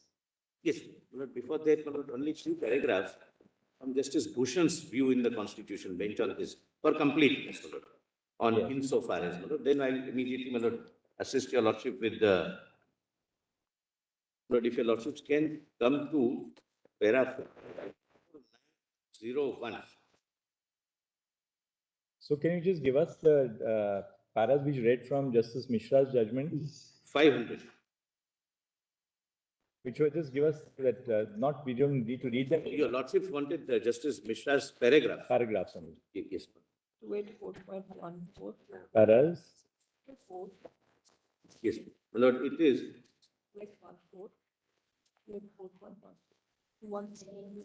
217, 222, 245, and the conclusion 284.14 and 284.15.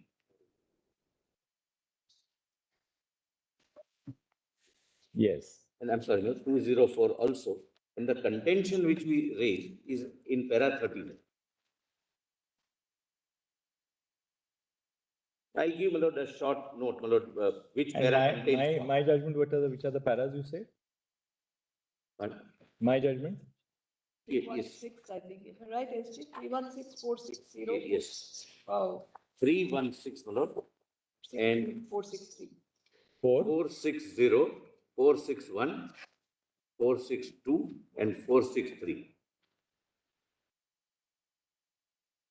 Now we go to Justice Bhushan.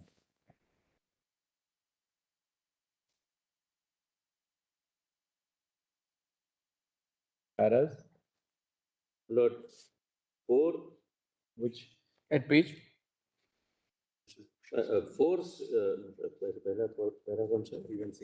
316, my lord. That is at page, my lord, I'll give the pagination. Even more money. And the lord says, no, give me a minute.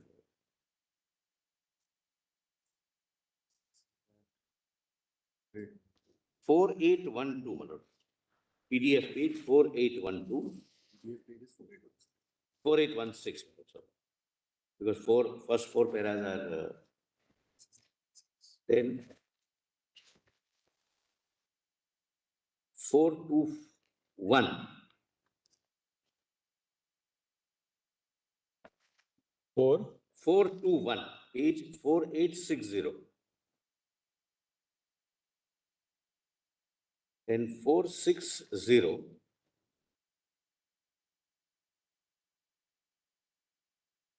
That is 1 page. 4860 4860. and 460. 460 is 4882. And 463, 4886. Yes. Incidentally, my lord, if your lordship would like to, my lord, mention, my lords, the Chief Justice of India was also pleased to quote the transaction of business rules, which I read yesterday, that Yeah. my lords would find, my lord, in para 407 at 4854 and para 424 at page 4862. Yes. My lord, on the same, the two paragraphs of my lord Justice Bhushan's judgment, my lord, Bhushan's view. Para 500, my lords. 4901. 4901. Page 4901. My internal page is 755, judgment page. para 490. No, 500. 500. 4901. At 4901. I'm applied to read.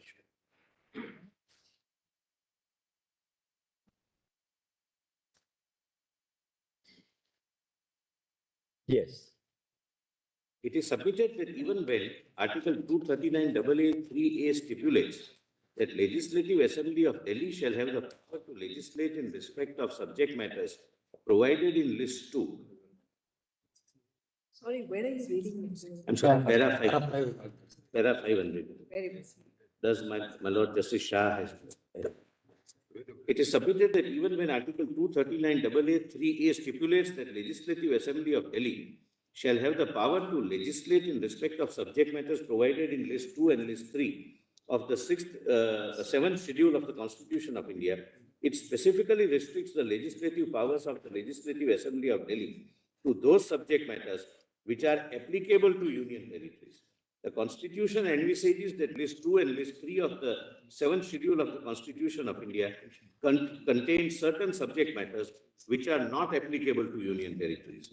The intention of the Constitution makers is that even when the subject matters contained in List 2 and List 3 of 7th schedule become available to the Legislative Assembly of NCT of Delhi, the subject matter in the said list, which are not applicable to Union territories, would not become available to the Legislative Assembly of NCT of Delhi and would be beyond its legislative powers. Article 246(4), then it may not be relevant. But there is one more parameter.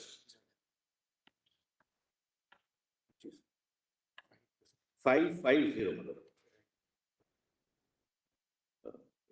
4927 of PDF. 550. Four, Same conclusion. para, 550. 550.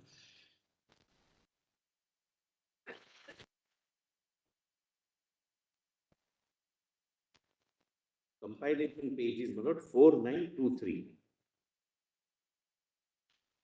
It para 559, 550. 550. 550. The above, your lordship gets to. My lords have that. The above makes it clear the Legislative Assembly shall have the power to make laws in respect of any of the matters enumerated in the state list or in the concurrent list insofar as any such matter is applicable to Union territories except matters so and so. So this is the conclusion, my lord, strictly as per the text of the article. This is what he's saying, non-sequitur. 551, 552, I'm not reading it. It's the same. Next two paragraphs, my lord. But 552, my lord, may give a little nuance. A look, 552. A look at the entire entries in list 2 and 3 indicates that there is no mention of Union territory. A perusal of list 2 and 3 indicates that although in various entries there is a specific mention of state, but there is no express reference to Union territory in any of the entries. For example, entries so and so. I am not relying upon it. I have already said. The above phrase, insofar as any such matter is applicable to Union territory, is inconsequential. The reasons are twofold. On the commencement of the Constitution, there was no concept of Union territories, and there were only Part A, B, C, and D states. After 7th Constitution, their first schedule, as well as Article 2 of the Constitution, were amended, which included mention of Union territory in Article 1 as well as first schedule. Thus, the above phrase was used to facilitate the automatic conferment of power to make laws for Delhi on all matters, including those relatable to state list, etc. State list and concurrent list, except where an entry indicates that its applicability to the Union territory is excluded by implication or any express constitutional provision. What your lordship? So that, right, so the Bhushan also takes the same view that the Same use view, of my the lord. word state doesn't matter. The reason why state came in was because originally there were no Union territories at all before the 7th Yes, Constitution. my lord. Now, one submission of Dr. Singhvi, my lord, which I may, my lord, at the outset deal with and then come to services. The submission was that why insofar as is mentioned, so that every time the Constitution is not required to be amended.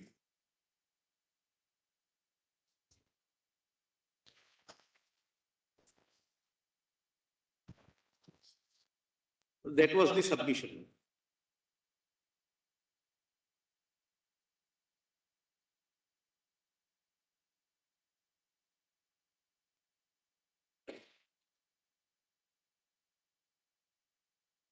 Yes. Lord, your lordships may your Lordship knows, Article 239 AA itself came by way of a constitutional amendment. If the Parliament wanted to amend it, it would have said that entry so and so are excluded.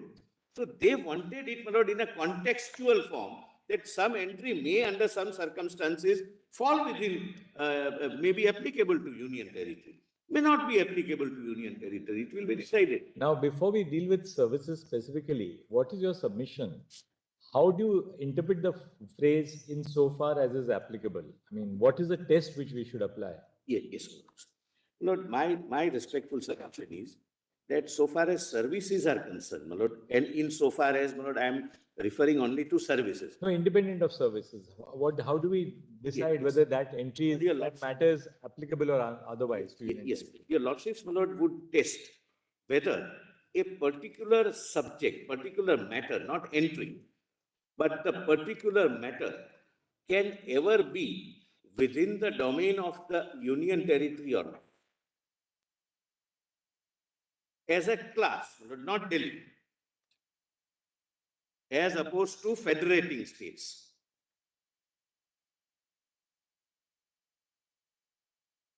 Now, taking an example, my lord, of services, as I have already indicated, I'm sorry. Yes. As I have already indicated, Lord, union territories are extension of the union government by definition and even constitutionally.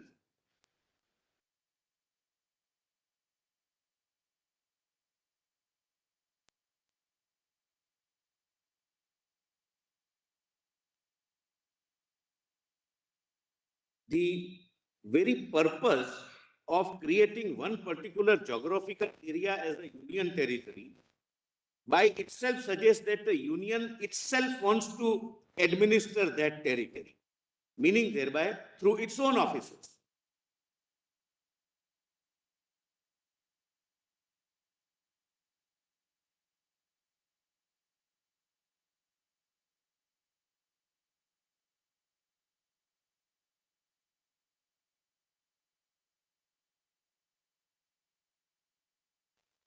Yes. So, all union territories are administered by central civil services officers. And they are all central government officers.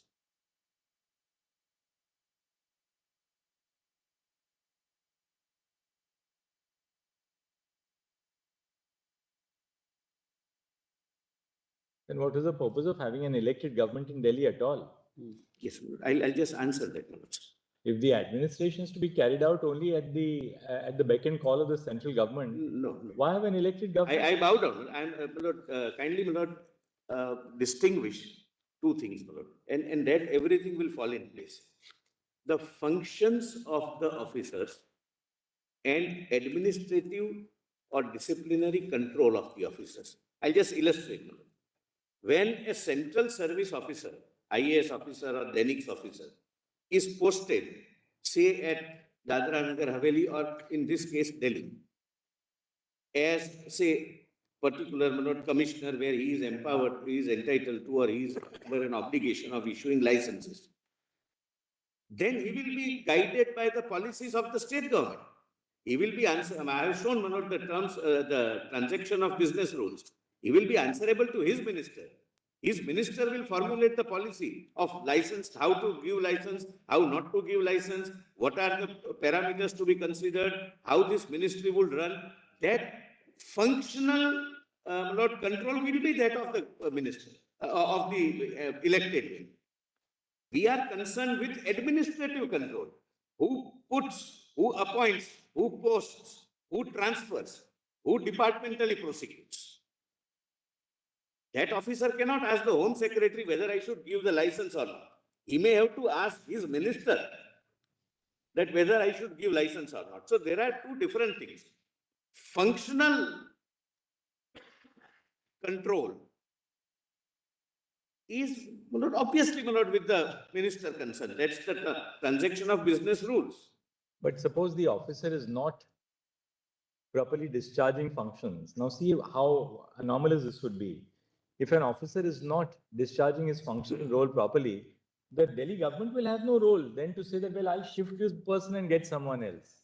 Lord, even Can that ever be? I'll If answer. functional control you concede in terms of the TBR also has to be with the Delhi government, then can we say that, look, you will have no, they will have no jurisdiction or no authority in respect of where he will be posted, whether he should be in education or whether she should be in environment or whether she should be in somebody else should be on something else. Lord, I'll answer that question, and I must Road answer that construction. question, my Lord, squarely.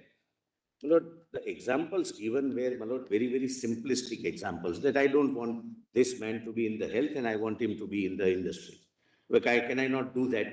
Lord, let us examine the fundamental question why that control is necessary.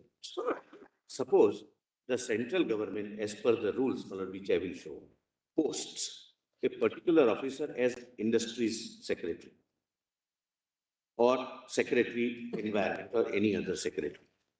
Delhi is the capital of the country. But I'm sorry, my Lord, but this maybe really, my Lord, going to the root of it. Lords, we have neighboring states. Capital has neighboring states.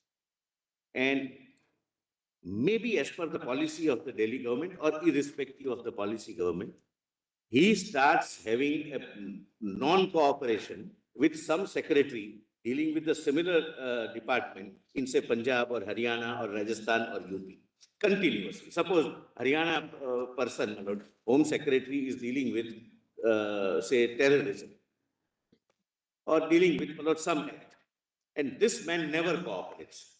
Lord, would it not be imposing a question to myself necessary for the state government to say that no, you remain there, but you are shifted to health? Suppose health secretary, maybe as per the policy of the government or as per his own whims, start acting in a manner that there is an epidemic, either spread of an epidemic, there can be a policy, but not, there is an epidemic or pandemic, and some actions are not taken for some reasons, which might have an all India implication. The state government must retain its control. And if there is a bona fide reason that this officer misbehaves, this officer is not suitable for the post, this officer has committed misconduct, then disciplinary authority is undisputably, as per law, the Ministry of Home Affairs. You just indicate the law, LG, that you transfer this officer, and LG is under an obligation to forward it to the cadre controlling authority. That's how the scheme has worked so far. Lord, I have the list. Whenever, Lord, there was a request from the minister that either appoint somebody from bringing from somewhere to my department or transfer someone, LG is just intimated in writing and necessary actions are taken.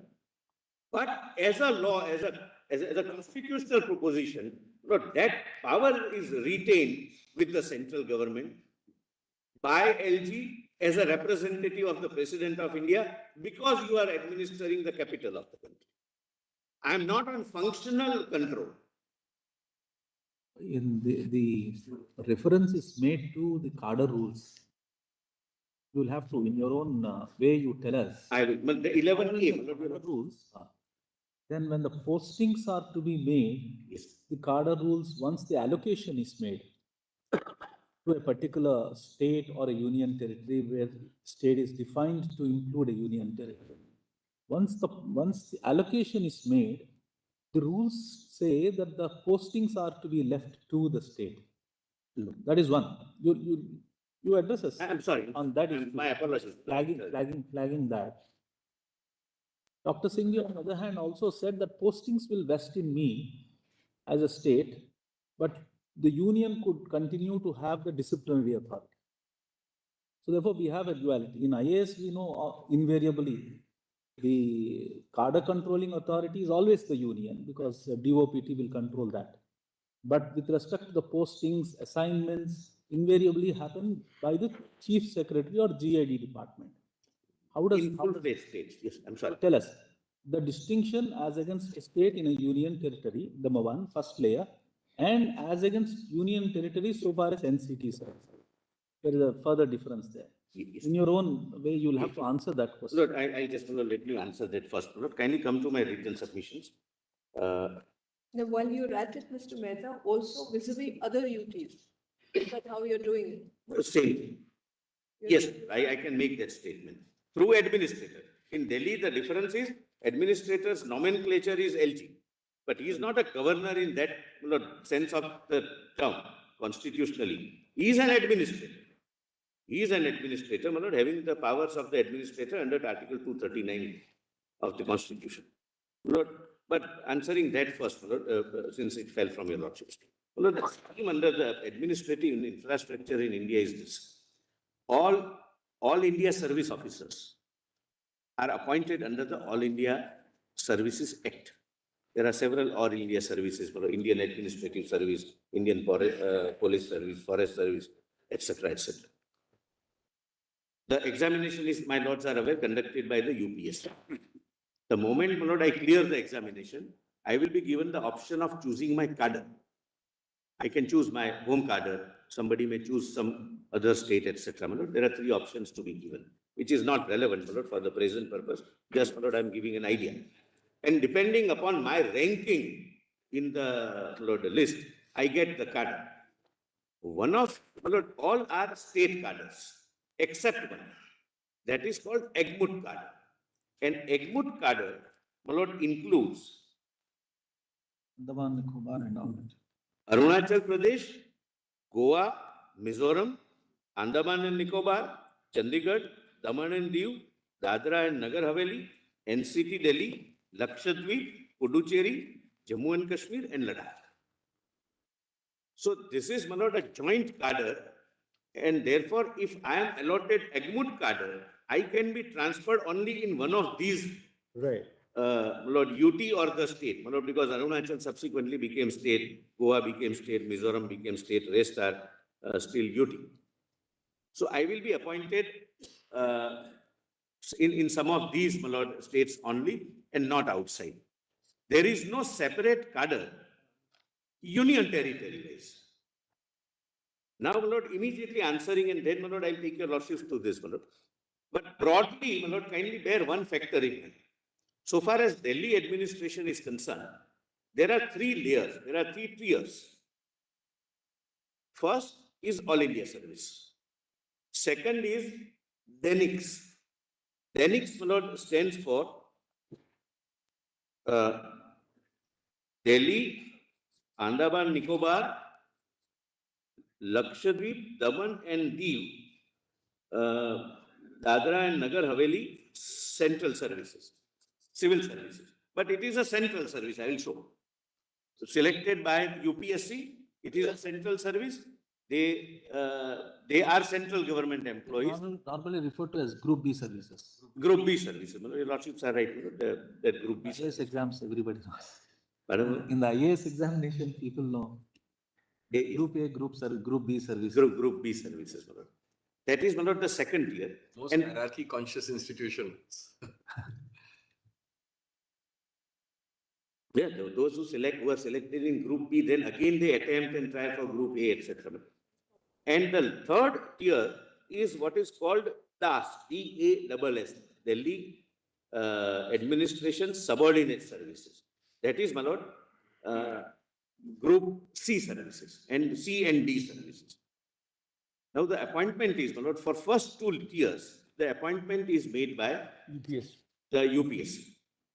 So far as third is concerned, the central government has created a board, selection board, service selection board. So class group D and C and D are selected by them. Have you formulated this in your submissions? Yes.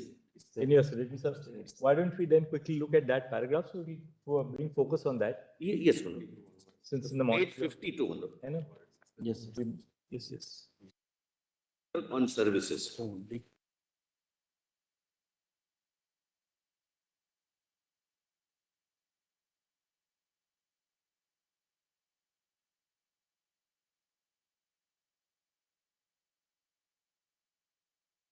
Page number, sorry. Lord, if your lordship don't mind, kindly come to page 55. 50? 5. But before that, if your lordships can just take the constitution, the chapter of services.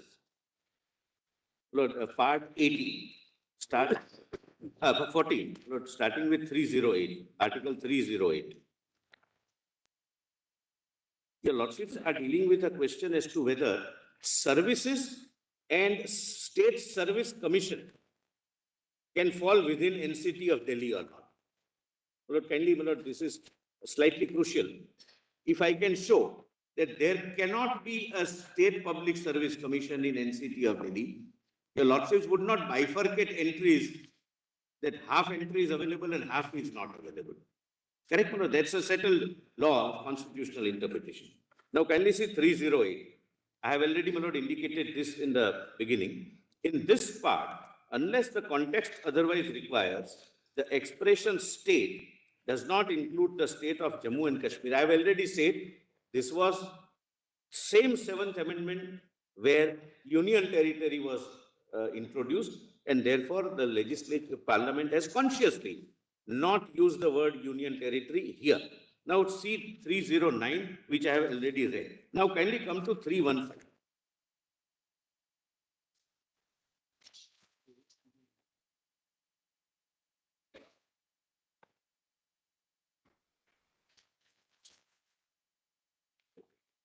Then I'll take your losses through the written submissions. Subject to the provisions of this article, your lordship gets, my lord? Yes.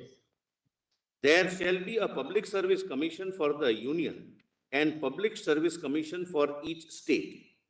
So first of all, literal interpretation means it is the state which can have public service commission. UT is excluded in 308. That is the first submission.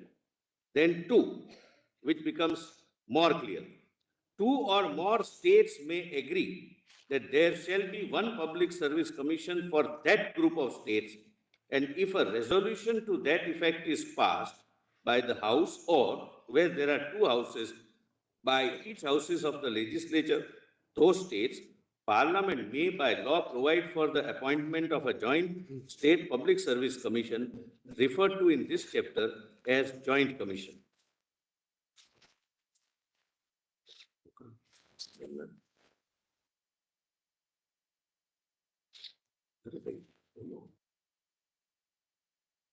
Here also, it is kindly now see 4, sub-article 4.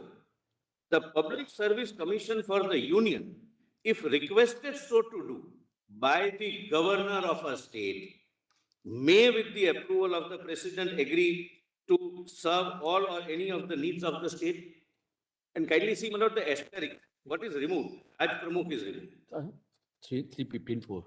My lord, Article 315, sub-article 4. I'll read again, my lord. The Public Service Commission of the Union, UPSC, if requested so to do by the governor of a state, may, with the approval of the president, agree to serve all or any of the needs of.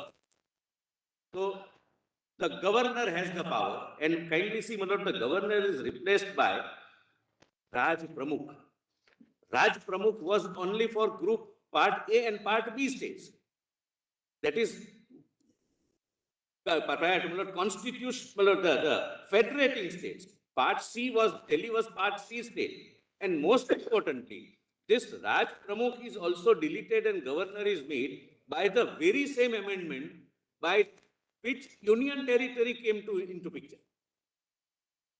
So this completely excludes a possibility of Union Territory having a public service commission.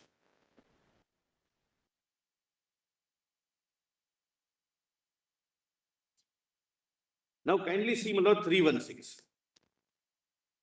1 minute. Lord, I hope, my lord, I am able to make myself clear.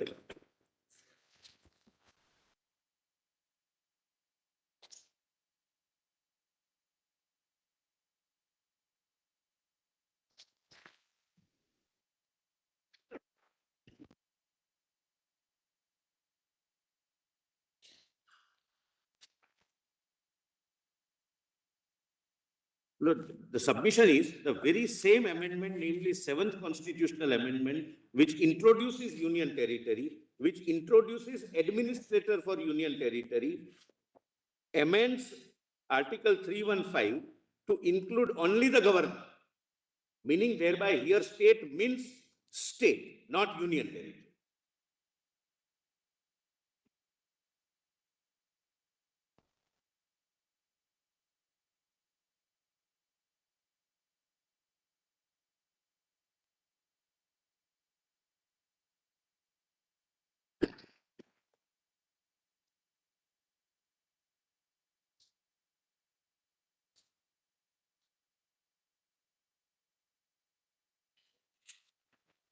Yes. Correct? Now, 316, only one, sub-article 1. The chairman and other members of a public service commission shall be appointed in case of union commission or joint commission by the president and in case of a state commission by the governor. There is no provision for administrator appointing the chairman because there cannot be a service commission for union territory. Reading Article 30A, 315 and the 7th constitutional amendment, which all brought this scheme together. Reading them together, they cannot be. So if one entry says state services and state public service commission, if I can satisfy your lordships that there cannot be any public service commission for union territory, then contextually, the subject of services also is out because your lordship would not bifurcate it. The legislative power would be available for half of the entry and would not be available for half of the entry. You are driving at the proposition that their constitution do not contemplate services for union territories. Correct. I'm grateful. Independent of the union service. Yes, there are only two services contemplated under part 14, union services and state service. For union territories, the union services go and serve. There is no third category of service. Otherwise, it will be equated with the state, Correct. union territory. Correct. Or maybe central services because union territory is an extension of union. Union. It's union service. Yes. Union service. There cannot be a third service, there is no third service contemplated under the Constitution. Now, my lord, quickly answering, my lord, kindly come to the rules itself, rather than going through my, lord, written submission, which I'll immediately, my lord, quickly go through. But I want to answer that 11A question, my lord, which my lords have very rightly flagged. But first, let me show, my lord, Deniks. I'll go, my lord, in a reverse chronology. First, my lord, I will show Das. Lord, there is a compilation 4, my lord, I yesterday, my lord, sir, late night it was circulated, my lord, but it contains rules and only 4 or 5 pages are relevant. Rest your lordship may ignore. But for ignoring also, we have to go through the entire thing. My apologies. That is number 4, right? Yes, volume number 4. One day in the life of a judge. Yes, my lord, that.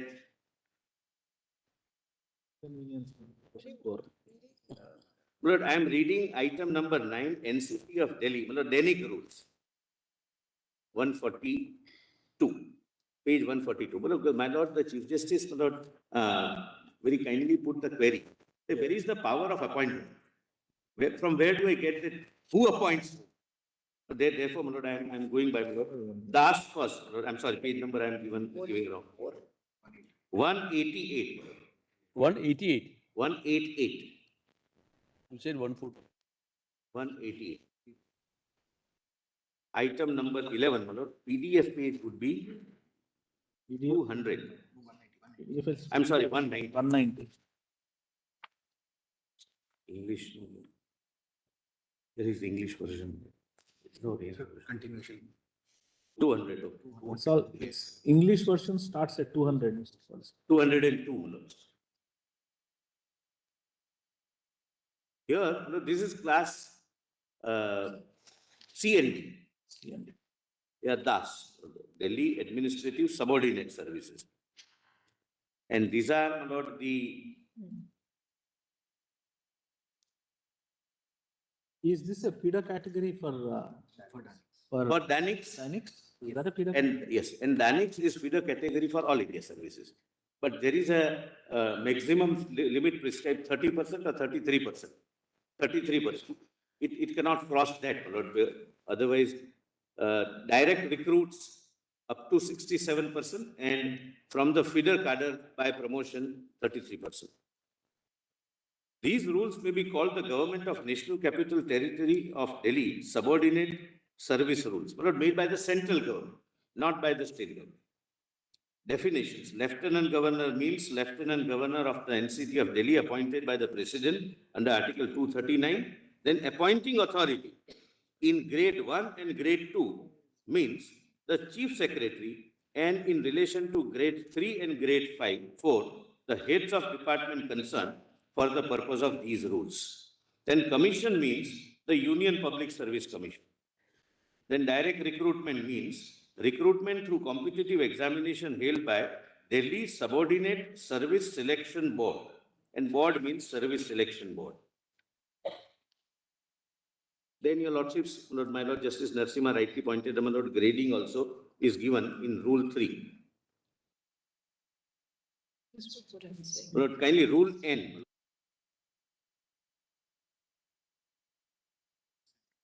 Rule 10. Cadre N, 2N. Cadre controlling authority means the services department of the government of NCT of Delhi. But like DOPT in the center, there is a service department in GNCT. In other states, it's called GAD, General Administration Department. They take care of service related.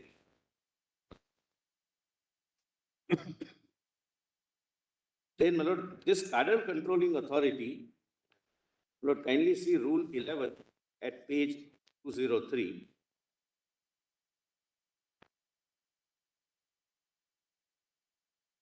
The cadre controlling, your lordship gets at the foot 11, Rule 11.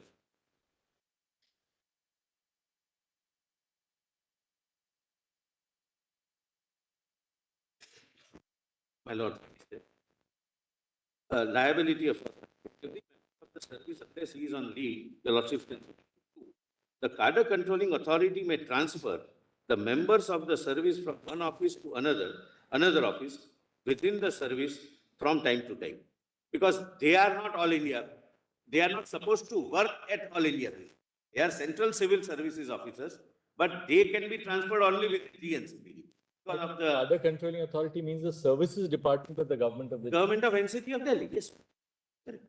That's what I'm trying to say. Subject. Thing is appointing. Crucial thing is appointing. That's Chief Secretary.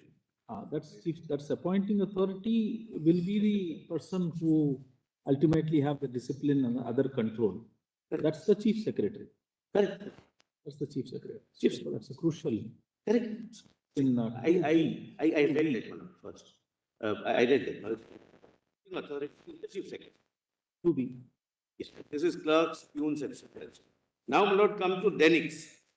That is at page 142. CV 4. New CV. New. 142. All are on record. File together. 142. PDF 144.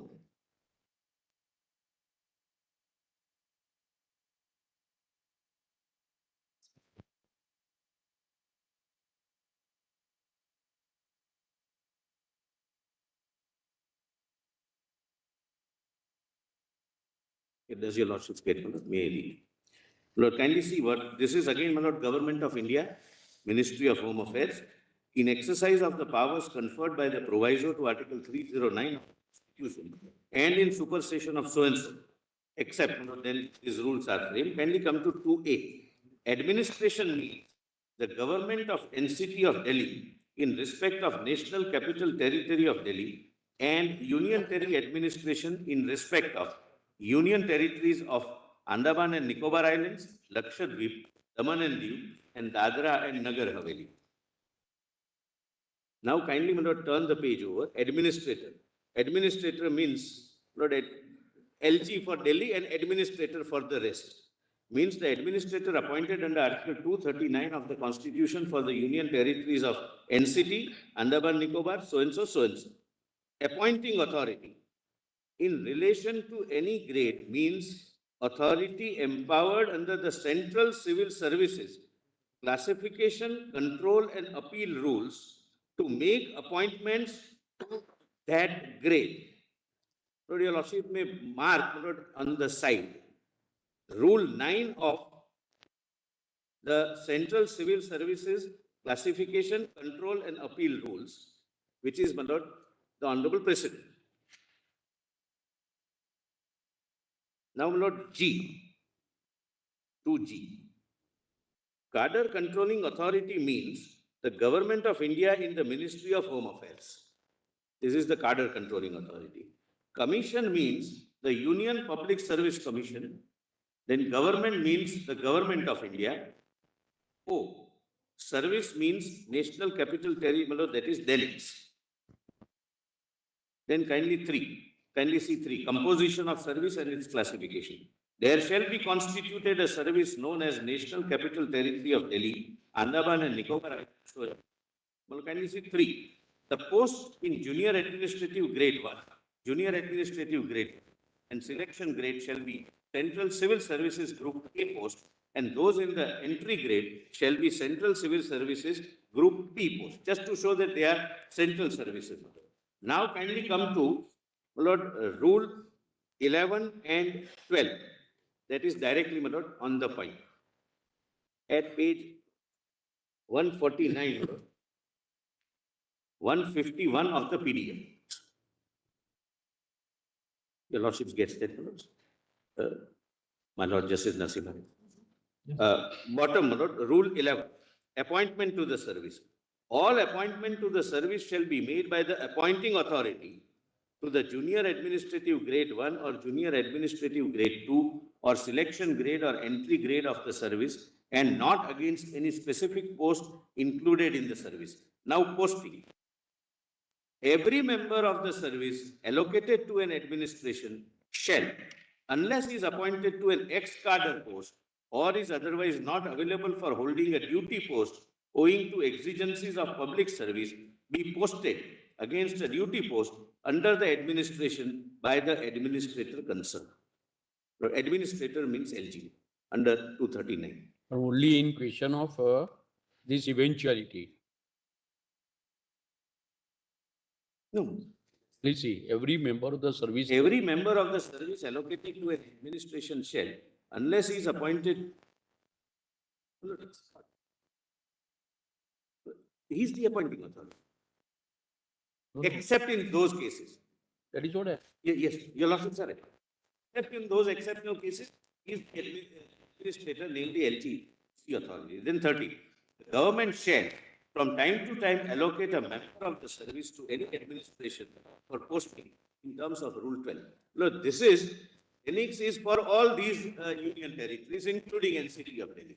Unlike DAS, which can be transferred and they can be, but they should be working only in NCT. They can go to Lakshadweep, they can go to Arunachal, they can go to any of these named territories or the states.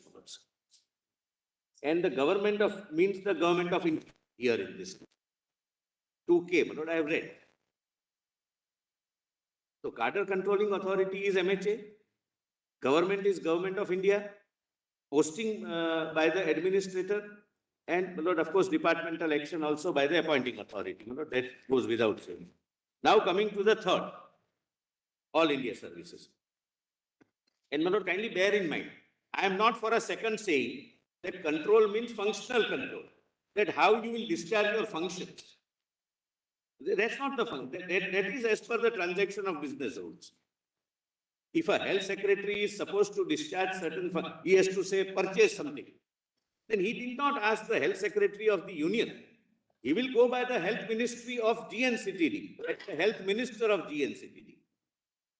Control is administrative control, posting, transfer, departmental action, etc. That's the issue here. Kindly, my lord, come to page 1 of this compilation. Indian Administrative Service recruitment rules.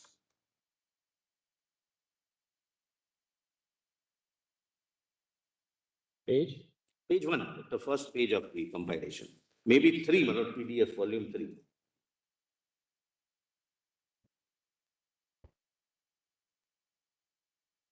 These rules may be called the Indian Administrative Services Recruitment Rules. Then commission means UPSC, then AA, direct recruit means a person appointed to the service, but we are not concerned. B, joint cadre and state cadre have the meaning specific respectively assigned to them in the Indian Administrative Service cadre rules. Then E, service means IAS. 3, well, it keeps on adding IAS, IPS, IFS, but that we are not concerned. Here we are concerned only with the Indian Administrative Service. State means a state specified in the first schedule to the Constitution and includes union territory. Well, this came in 1958. After, my lord, 7th Amendment in 1956, Union territory was here consciously added. Then state service means, kindly see, all are central services, no specific service, my lord, for individual union territory. For the purpose of filling up the vacancies in the Indian Administrative Service cadre for Arunachal Pradesh, Goa, Mizoram, Union territories under Rule 9, and the following service named: A, Delhi and Andaman Nicobar Island, there is DENIX. Correct, madams? Who is that is the state civil service. Well, that's how it is named, but it is a central civil service for all purposes. Correct, madam? Then kindly see H. State government concerned in relation to a joint cadre shall consist of persons recruited to the service in accordance with provisions of these rules. Then, my lord, 4(2) may be relevant, my lord. Subject to the provisions of these rules, the method or methods of recruitment to be adopted for the purpose of filling up any particular vacancy or vacancies as may be required to be filled during any particular period of recruitment shall be determined by the central government in consultation with the commission and the state government concerned, Lord, in case of joint cadre. Similarly, my lord, B is the strength, number of persons to be recruited. My lord, what happens is, Lord, before the advertisement is issued, Lord, all states are consulted that what are your requirements, what are your vacant positions, and thereafter, my lord, making that assessment. That is the consultation, my lord, which the central government does. My lord, since inception, Lord, the advertisements are issued and UPSC conducts the examination. Then, my lord, kindly come to Rule 7. Recruitment by competitive examination. A competitive examination for recruitment to the service shall be held at such intervals as the central government may, in consultation with the commission, from time to time determine. Then, my lord, recruitment by promotion. Lord, I have already said, I need not labor much because it's not directly concerned and there would not be any dispute. DENIX is the feeder cadre for promotion to all India services. Inter-area, there can be other feeder cadres also, like Maharashtra Administrative Service or Gujarat Administrative Service, etc. So now kindly come to All India Services Discipline and Appeal Rules. Page 9. PDF page 11. Kindly see 2C. Who is the disciplinary authority? The Lordship gets to know.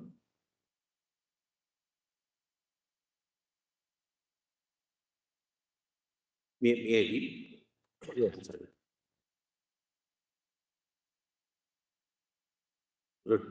PDF page 11.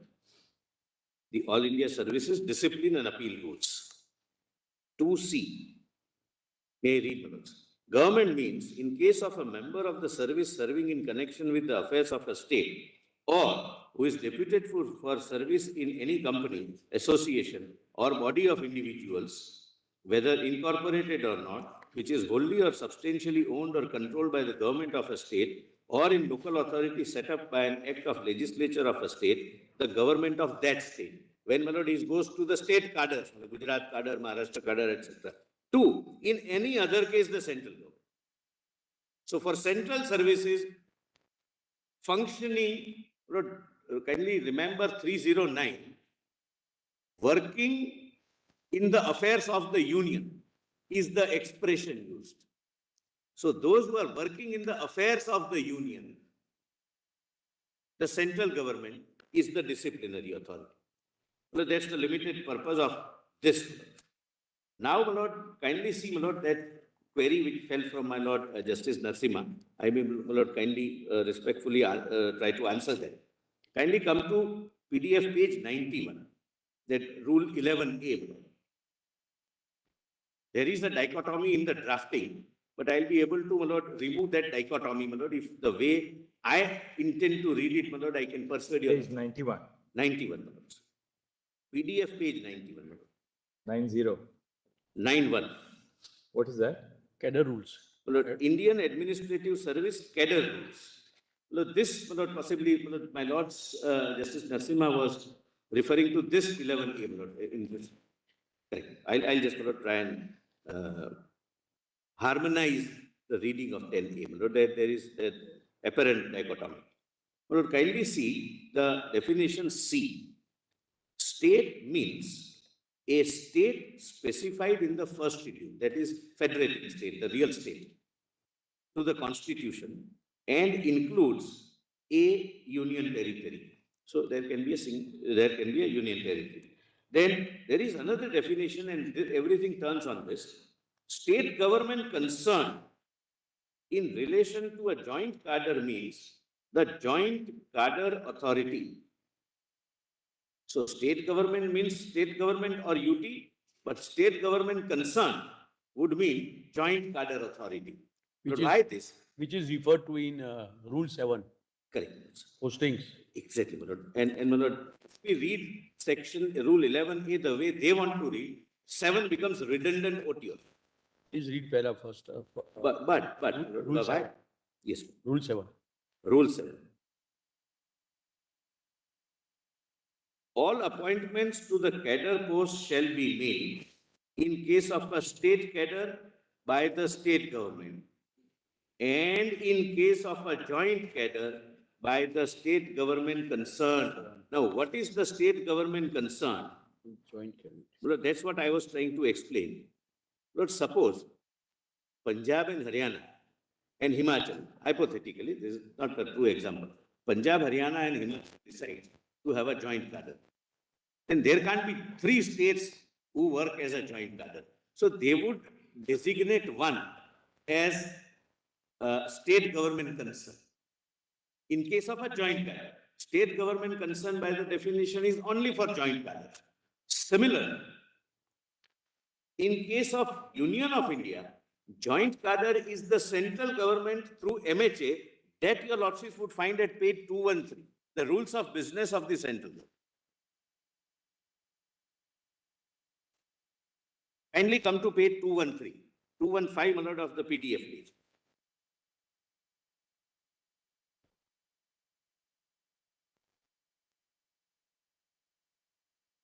What bookmark is that?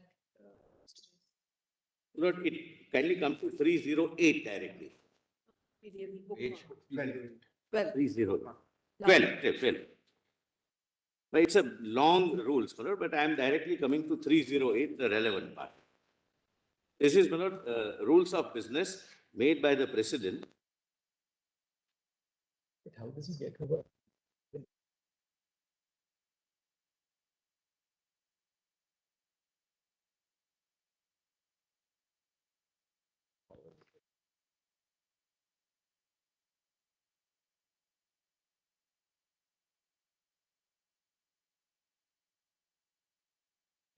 States.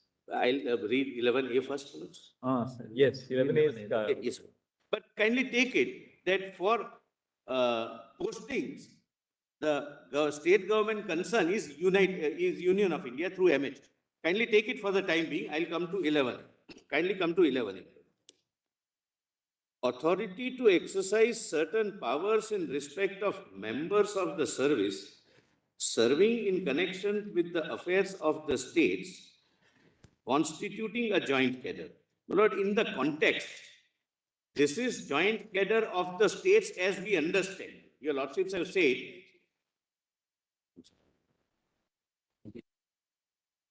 I'm sorry, page 93. A PDF page can be 95. Volume, I've got it. Thank you. yeah, 93, correct. My Lord, this is Narasimha again. I'll read it again, my Lord. Authority to exercise certain powers in respect of members of the service serving in connection with affairs of the states constituting a joint cadre. Lord, here the word state is used in the sense of federating states. When there are Haryana and Himachal and Punjab, etc., not with UT. And why I say so, my Lord, kindly see. The powers of your lordships have seen, 7 says appointing authority is the state government concern, which is Union of India. Now, the powers of the state government under the second proviso, to sub-rule 2 we are not concerned, under clause 1 so and so, and under rule 7, we are concerned with rule 7. In relation to members of the service serving in connection with the affairs of the constituent state shall be exercised by the government of that state. 7 says by the state government concerned, and here it says government of that state. So if we take literally government of that state as defined to include UT, then rule 7 becomes redundant and odious. So the only way to have harmonious construction is to read state in rule 11A as federating state. When there are joint cadre of 2 full-fledged states, then government of that state. That is, according to you, cadre controlling authority. Yes. Joint cadre controlling authority. But in case of UT, state government concern, which is MHA. Where do you get that? That will be the state government concerned will be the MHA. Yes, I was showing that. Look, kindly come to page 304. That is, my lord,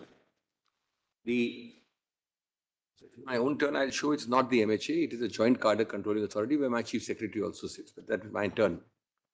So joint cadre controlling authority is different. I am on. MHA is not the nodal point. It's not the state. Anyway, it's at 213. 213. Lord. It starts at 213. Lord, these are.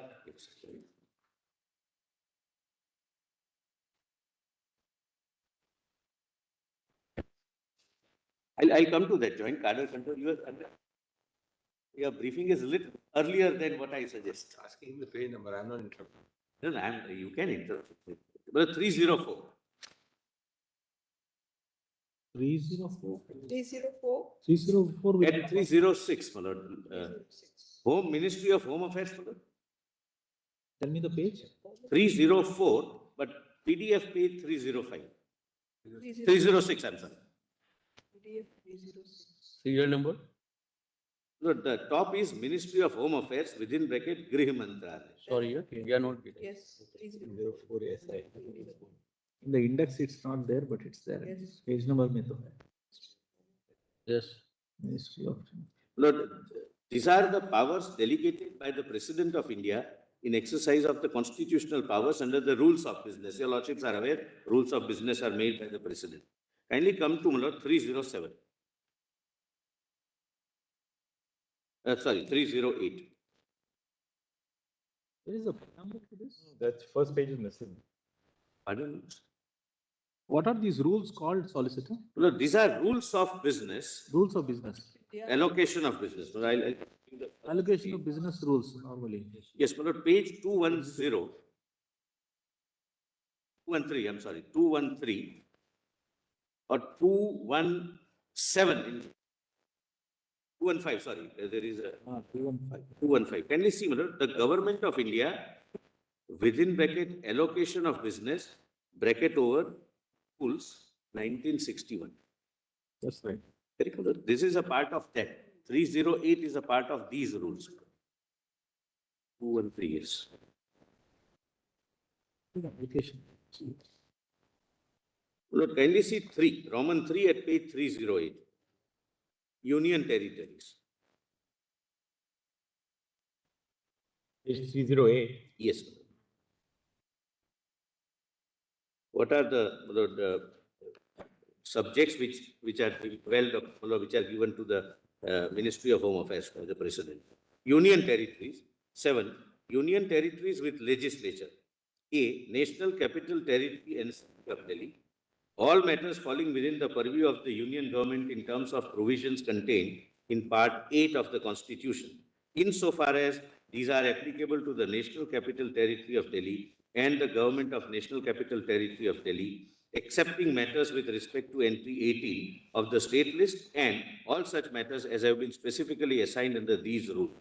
So first, my lord, if your lordship takes the view that services fall within union, the power, my lord, then one would be the relevant clause. Then I'll read first. All powers and functions of the central government as per provisions of the MCD Act. Your lordship may kindly skip. B, your lordships may kindly skip. That's for Puducherry. A, making of regulations under Article 240 of the Constitution for peace, etc. Your lordships can directly come to D. General questions relating to public services in the union territories and service matters insofar as these fall within the purview of the state governments relating to not all service matters of union territories. Service matters insofar as these fall within the purview of the state government relating to the officers of Indian Administrative Service and Indian Police Service serving in connection with affairs of the union territories. NCT of Delhi, Andaman and Nicobar Islands, and there is DENIX and Puducherry Civil and Police Services. It's a civil service, but known as Puducherry Civil Service. And E is appointment of lieutenant governors and administrators in the UTs. So all service matters, my lord, for UTs with regard to IAS, IPS and DENIX is, my lord, MHA. So this is Union of India's allocation of business rules. Correct. Made under section, article Yes. I think executive. 60 of 72. There. The lordship will give me money. All state governments also have this. Article 77, clause 3.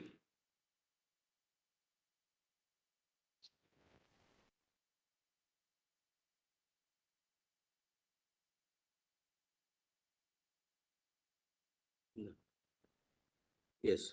Conduct of business of the government of India, lordship. Yes.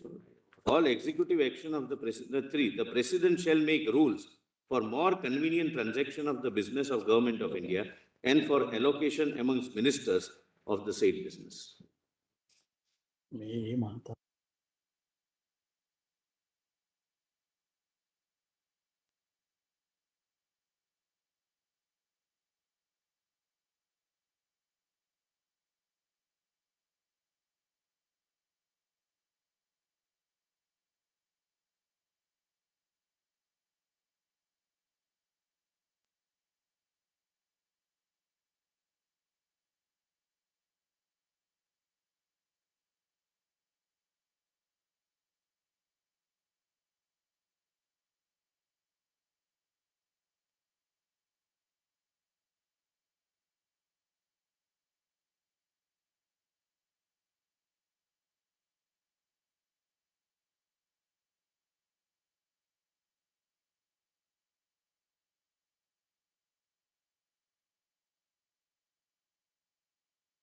Well, how long would you take roughly? Because we are just first tell us what's your time estimate? My lord, I'll, without repeating, my lord, at least an hour. 1 hour.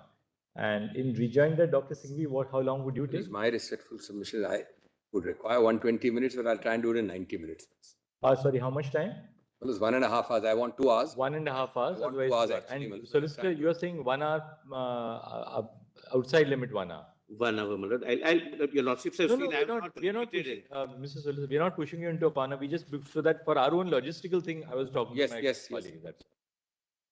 So 1 hour, you'll wrap up, no? 1 hour sometime, my lord. 1 hour, 10 minutes, my lord. All right, so If your lordships are for logistics, if your lordship would want to keep this bench only till afternoon lunch on Tuesday, is It one can way. be. I'm only making a loud for- thing. for Within one session, it can be. It can be, if see, he because gives I me have a 2 letter hours, mentioning we start at quarter to 11. So you would finish, say, by 12. he's got another 45 minutes today. So I can do it tomorrow. I mean, No, today you have.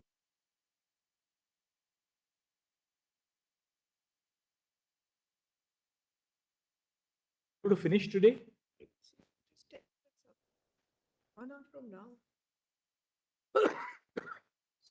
this is a new topic, my lord. Let me, my lord, finish on Tuesday, my lord.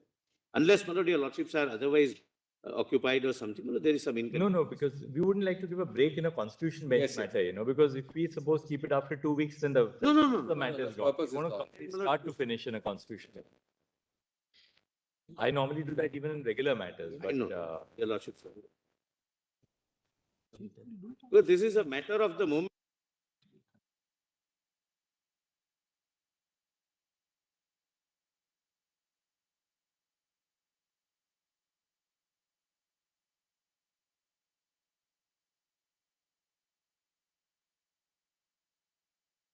what we can do is today we'll rise at 3:30 so that, if Lord, you're it's starting. 3:15 already. If your lordship can consider rising now, rather than. Unless your lordships, No, we your can lordships give gave an some inch. more time on that. My learned friend wants a yard, man. I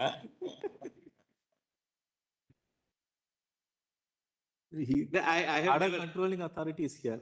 Pardon, Order controlling authority is there. Yeah, yes. And there is no joint cadre there. No joint Single cadre controlling. We have joint cadre controlling. So then in a wrap up for what you have covered so far post lunch, what is it that you're trying to then, what's the submission? How would you formulate it? Malod, there is one more suggestion, Malod. Mr. Salve sent a message that if he can be given for 20 minutes today, Malod, then he For can. what? For what? We have not who? No, he's for the, Malod, this, We are not- Denics and IAS officers. as well. Allowed that application. Intervention in a constitution bench. Solicitor, you are here now. Intervention in a constitution bench, your lordship doesn't allow like this. What employee? No. Last day, my lordship has had 2 years of dates before the earlier predecessor bench of my lord. We don't fight on this, Malod. We don't fight. I'm not telling you. I'm He talking about- mentioned, Malod, your lordship said, we'll hear you. What that's all. intervention? I mean, an officers now, No, on a question of law, Malod, not that he will. Then your lordship, You're there, you're so many there. people intervening this side, that side. You are there. I'm supposed to assist your lordship. Malod. Your lordship will then have somebody this side, then that side. That's not the point. So many people can intervene. Let's not. So then what we can do is we'll, 1 second.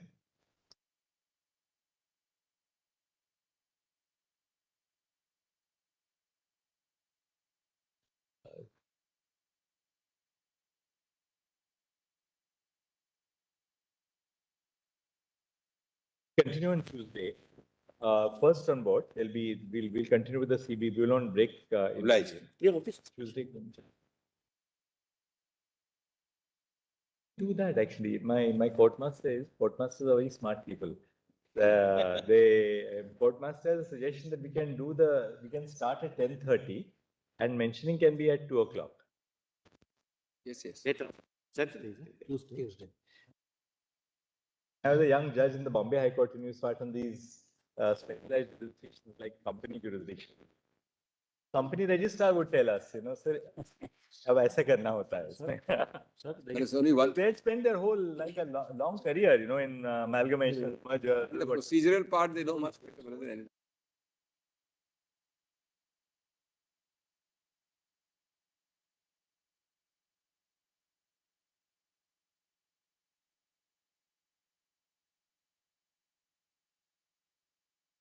Master, my lord, Justice Shah would know.